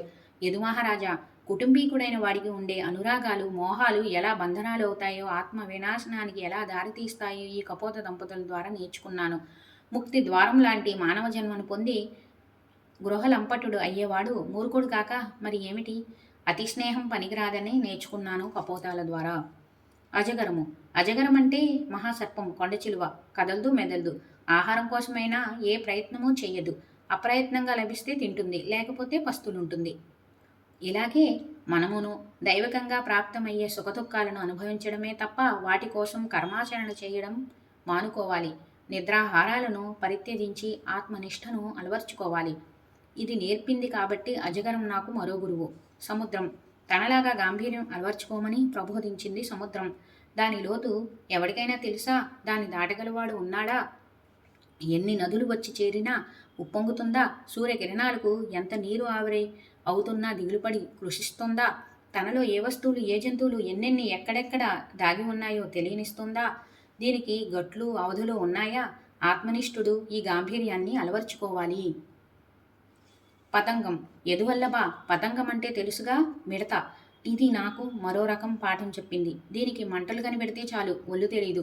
మాడిపోతామని తెలిసి నిగ్రహించుకోలేదు. ఆనందంగా ఎగురుకుంటూ వెళ్ళి మసి అయిపోతుంది. ప్రపంచంలో కనిపించే రకరకాల యోషిత్, స్త్రీ, హిరణ్య, అంబరాది ఆకర్షణలకి మానవుడు లోనే అలాగా బలైపోతున్నాడు. వట్టి తోలుతిత్తి అని తెలుసు కూడా సౌందర్యాలకు మోహపడి, ప్రలోభాలకు ఆశపడి జీవితాన్ని వ్యర్థం చేసుకుంటున్నాడు. అహంకరించి మసి అయిపోతున్నాడు. ఈ సందేశం అందించింది కనుక మిడత నాకు మరో గురువు. మధుకరం. మధుకరం అంటే తేనెటీగ. ఇది పాఠాలు నేర్పింది. పువ్వుకి వెళ్ళి పువ్వుకి నొప్పి కలగకుండా బొట్టు బొట్టుగా మకరందం గ్రహించి పొట్ట నింపుకుంటుంది తేనెటీగ. యోగి కూడా ఇలాగే ఇల్లిల్లు తిరిగి ఇంటి వారికి ఇబ్బంది కలిగించకుండా ఇంటికి ఒక ముద్దగా ఆహారం స్వీకరించి పొట్ట పోసుకోవాలి. ఏ పువ్వు దగ్గర మకరందాన్ని ఆ పువ్వు దగ్గరే గోలినట్టు ఏ గుమ్మం దగ్గర ముద్దను ఆ గుమ్మం దగ్గర ఆరగించాలి. కడుపు నిండిన తక్షణం ఆ పూటకు మధుకర వృత్తిని మానుకోవాలి. మనకు రకరకాల శాస్త్రాలున్నాయి. వాటిలోని విజ్ఞాన సారాన్ని గ్రహించడంలో కూడా యోగి ఇదే మధుకర వృత్తిని అవలంబించాలి. తేనెటీగలు మకరందాన్ని కూడబెట్టి తేనె పట్టులు కడితే చివరికి అవి ఆ తేనెను అపహరించే వారి చేతిలో మృతి చెందుతున్నాయి. కాబట్టి యోగి ఆహారాన్ని కూడబెట్టకూడదు. ఈ 2 పాఠాలు నేర్చుకున్నాను మధుకరాల నుంచి. ఏనుగు. నువ్వు రాజువు కాబట్టి అడవిలో స్వేచ్ఛగా సంచరించే మదపుటేనుగుల్ని ఎలా బంధిస్తారో ఎరుగుదువు. ఒక పెద్ద గొయ్యి తవ్వి దాని మీద సన్నని కర్రలు వేసి వాటి మీద గడ్డిపరిచి దాని మీద మధ్యలో ఒక పెద్ద ఆడ ఏనుగు బొమ్మను నిలబెట్టి మీ రాజభటులు చుట్టుపక్కల పొదల్లో దాగి పొంచి ఉంటారు. అటువైపు వచ్చిన మదపుటేనుగు ఒంటరిగా ఒక ఆడ ఏనుగు దొరికిందని పరుగు పరుగున వచ్చి గోతిలో పడుతుంది. ఇది కాక నిజమైన ఆడ ఏనుగే దొరికి ఒక మదపుటేనుగు దాని వెంటపడితే మరికొన్ని మదపుటేనుగులు ఎగబడి పరస్పరం పోరాడుకుని మరణిస్తాయి. పురుషుడికి స్త్రీ వ్యామోహం ఎంతటి వినాశనానికి దారితీస్తుందో ఈ గజ వృత్తాంతం తెలియజేస్తుంది. మధుహారి. మధుహారి అంటే తేనెను సేకరించేవారు. వేల సంఖ్యలో తేనెటీగలు నెలల తరబడి శ్రమపడి తేనె పట్టులో తేనెను కూడబెడితే మధుహారి వచ్చి పొగబెట్టి ఆ తేనెటీగలను సంహరించి క్షణంలో తేనెను అపహరించి పట్టుకుపోతాడు. లుబ్ధులై ఎవరు ఏ ధనాన్ని కూడబెట్టినా బలవంతులు ఎవరో వచ్చి దాన్ని కాజేస్తారు. కనుక తన అవసరానికి మించి సంపదలను కూడబెట్టుకోవడం చాలా హానికరమని గ్రహించాను. అలాగే గృహస్థుల కన్నా ముందు యాచకులు వెళ్ళి వారి వంటకాలను అడిగి ఆరగించడం తగదని గ్రహించాను. హరిణం. హరిణం అంటే లేడీ. అది వేటగాడి సంగీతానికి మోహపడి వలలో చిక్కుకుంటుంది. యతీశ్వరుడు కూడా అలాగే సంగీతాది లలిత కళలకు సమ్మోహితుడైతే ధ్యాన నియమనిష్టల నుంచి పరిభ్రష్టుడవుతాడు. ఋష్యశృంగుడి కథ ఎరుగుదువు కదా. విలాసవతుల నృత్య గీతాలకు వివసుడై సంసారంలో చిక్కుకున్నాడు. మేనం. నాకు మరొక గురువు మేనం అంటే చేప. ఎరకి ఆశపడి గాలానికి తగులుకుంటుంది. జిహ్వ చాపల్యం ప్రాణాలు తీస్తుంది. యోగులకు కూడా జిహ్యేంద్రియాన్ని జయించడం కష్టసాధ్యం. దీన్ని జయిస్తే అన్నింటినీ జయించినట్టే. ఈ రహస్యం నేర్చుకున్నాను చేపను చూసి. పింగళ. పింగళ ఒక వేశ్య. విదేహ పట్టణంలో నివసిస్తుండేది. చాలా అందగత్తె. ధనవంతులకు గేలం వేయడం, వారిని బికారులను చేయడం దాని వృత్తి. ఒకనాటి సాయంకాలం అద్భుతంగా సింగారించుకుని తన భవంతి గుమ్మంలో నిలబడింది. వీధిన పోయే ధనవంతుల్ని పసిగట్టి ఆకర్షిద్దామని దాని ఆశ. గంటలు గడుస్తున్నాయి, కానీ ఎవరూ ఆమెకేసి కన్నెత్తైనా చూడ్డం లేదు. అయినా ఆశగా అలాగే నిలబడింది. చీకట్లు ముసురుకున్నాయి. గుడ్డి వెన్నెల కాసింది. పింగళ ఒకసారి లోపలికి వెళ్ళి సింగారానికి సవరింపులు చేసుకుని మళ్ళీ వచ్చి నిలబడింది. వీధిలో జనసంచారం తగ్గింది. అర్ధరాత్రి వేళ కదా, అప్పుడైనా విటులు వస్తారని ఆశగా అలాగే నిలబడింది. ఫలించలేదు. కాళ్ళు లాగాయి. విసుగొచ్చింది. ఇక నిలబడలేక లోపలికి వెళ్ళి హంసతూలిక తలపం మీద నడుము వాల్చింది. అంతలో వాకిటి గుమ్మం దగ్గర ఏదో అలికిడి. అయితే విటుడెవడో వచ్చాడనుకుని చివారం లేచి చరాలను గుమ్మంలో నిలిచింది. ఎవరూ లేరు. అంతా గుడ్డి వెన్నెల, చెట్లు నీడలు, సగం నిద్రలో ఉలిక్కిపడిన పులుగు కూనల కువ్వకువ్వలు. అంతటా నిశ్శబ్దం. ఒక్కసారిగా పింగళ హృదయంలో తుఫాను చెలరేగింది. నేనేమిటి, నేను చేస్తున్న పనేమిటి, నా జన్మకు ప్రయోజనం ఏమిటి, ఎంతమందిని వికారం చేశాను, ఎంత కూడబెట్టాను, చచ్చిపోయేటప్పుడు ఇందులో ఎంత కూడా పట్టుకు వెళ్తాను. ఎక్కడికి వెళ్తాను? నరకానికే. అక్కడ నేను అనుభవించే యాతనలేమిటి? నేను చస్తే ఒకడైనా అయ్యో పాపం అంటాడా? ఆలోచనలు వివెత్తున చెలరేగాయి. సమాధానాలు దొరికాయి. తన మీద తనకే అసహ్యం వేసింది.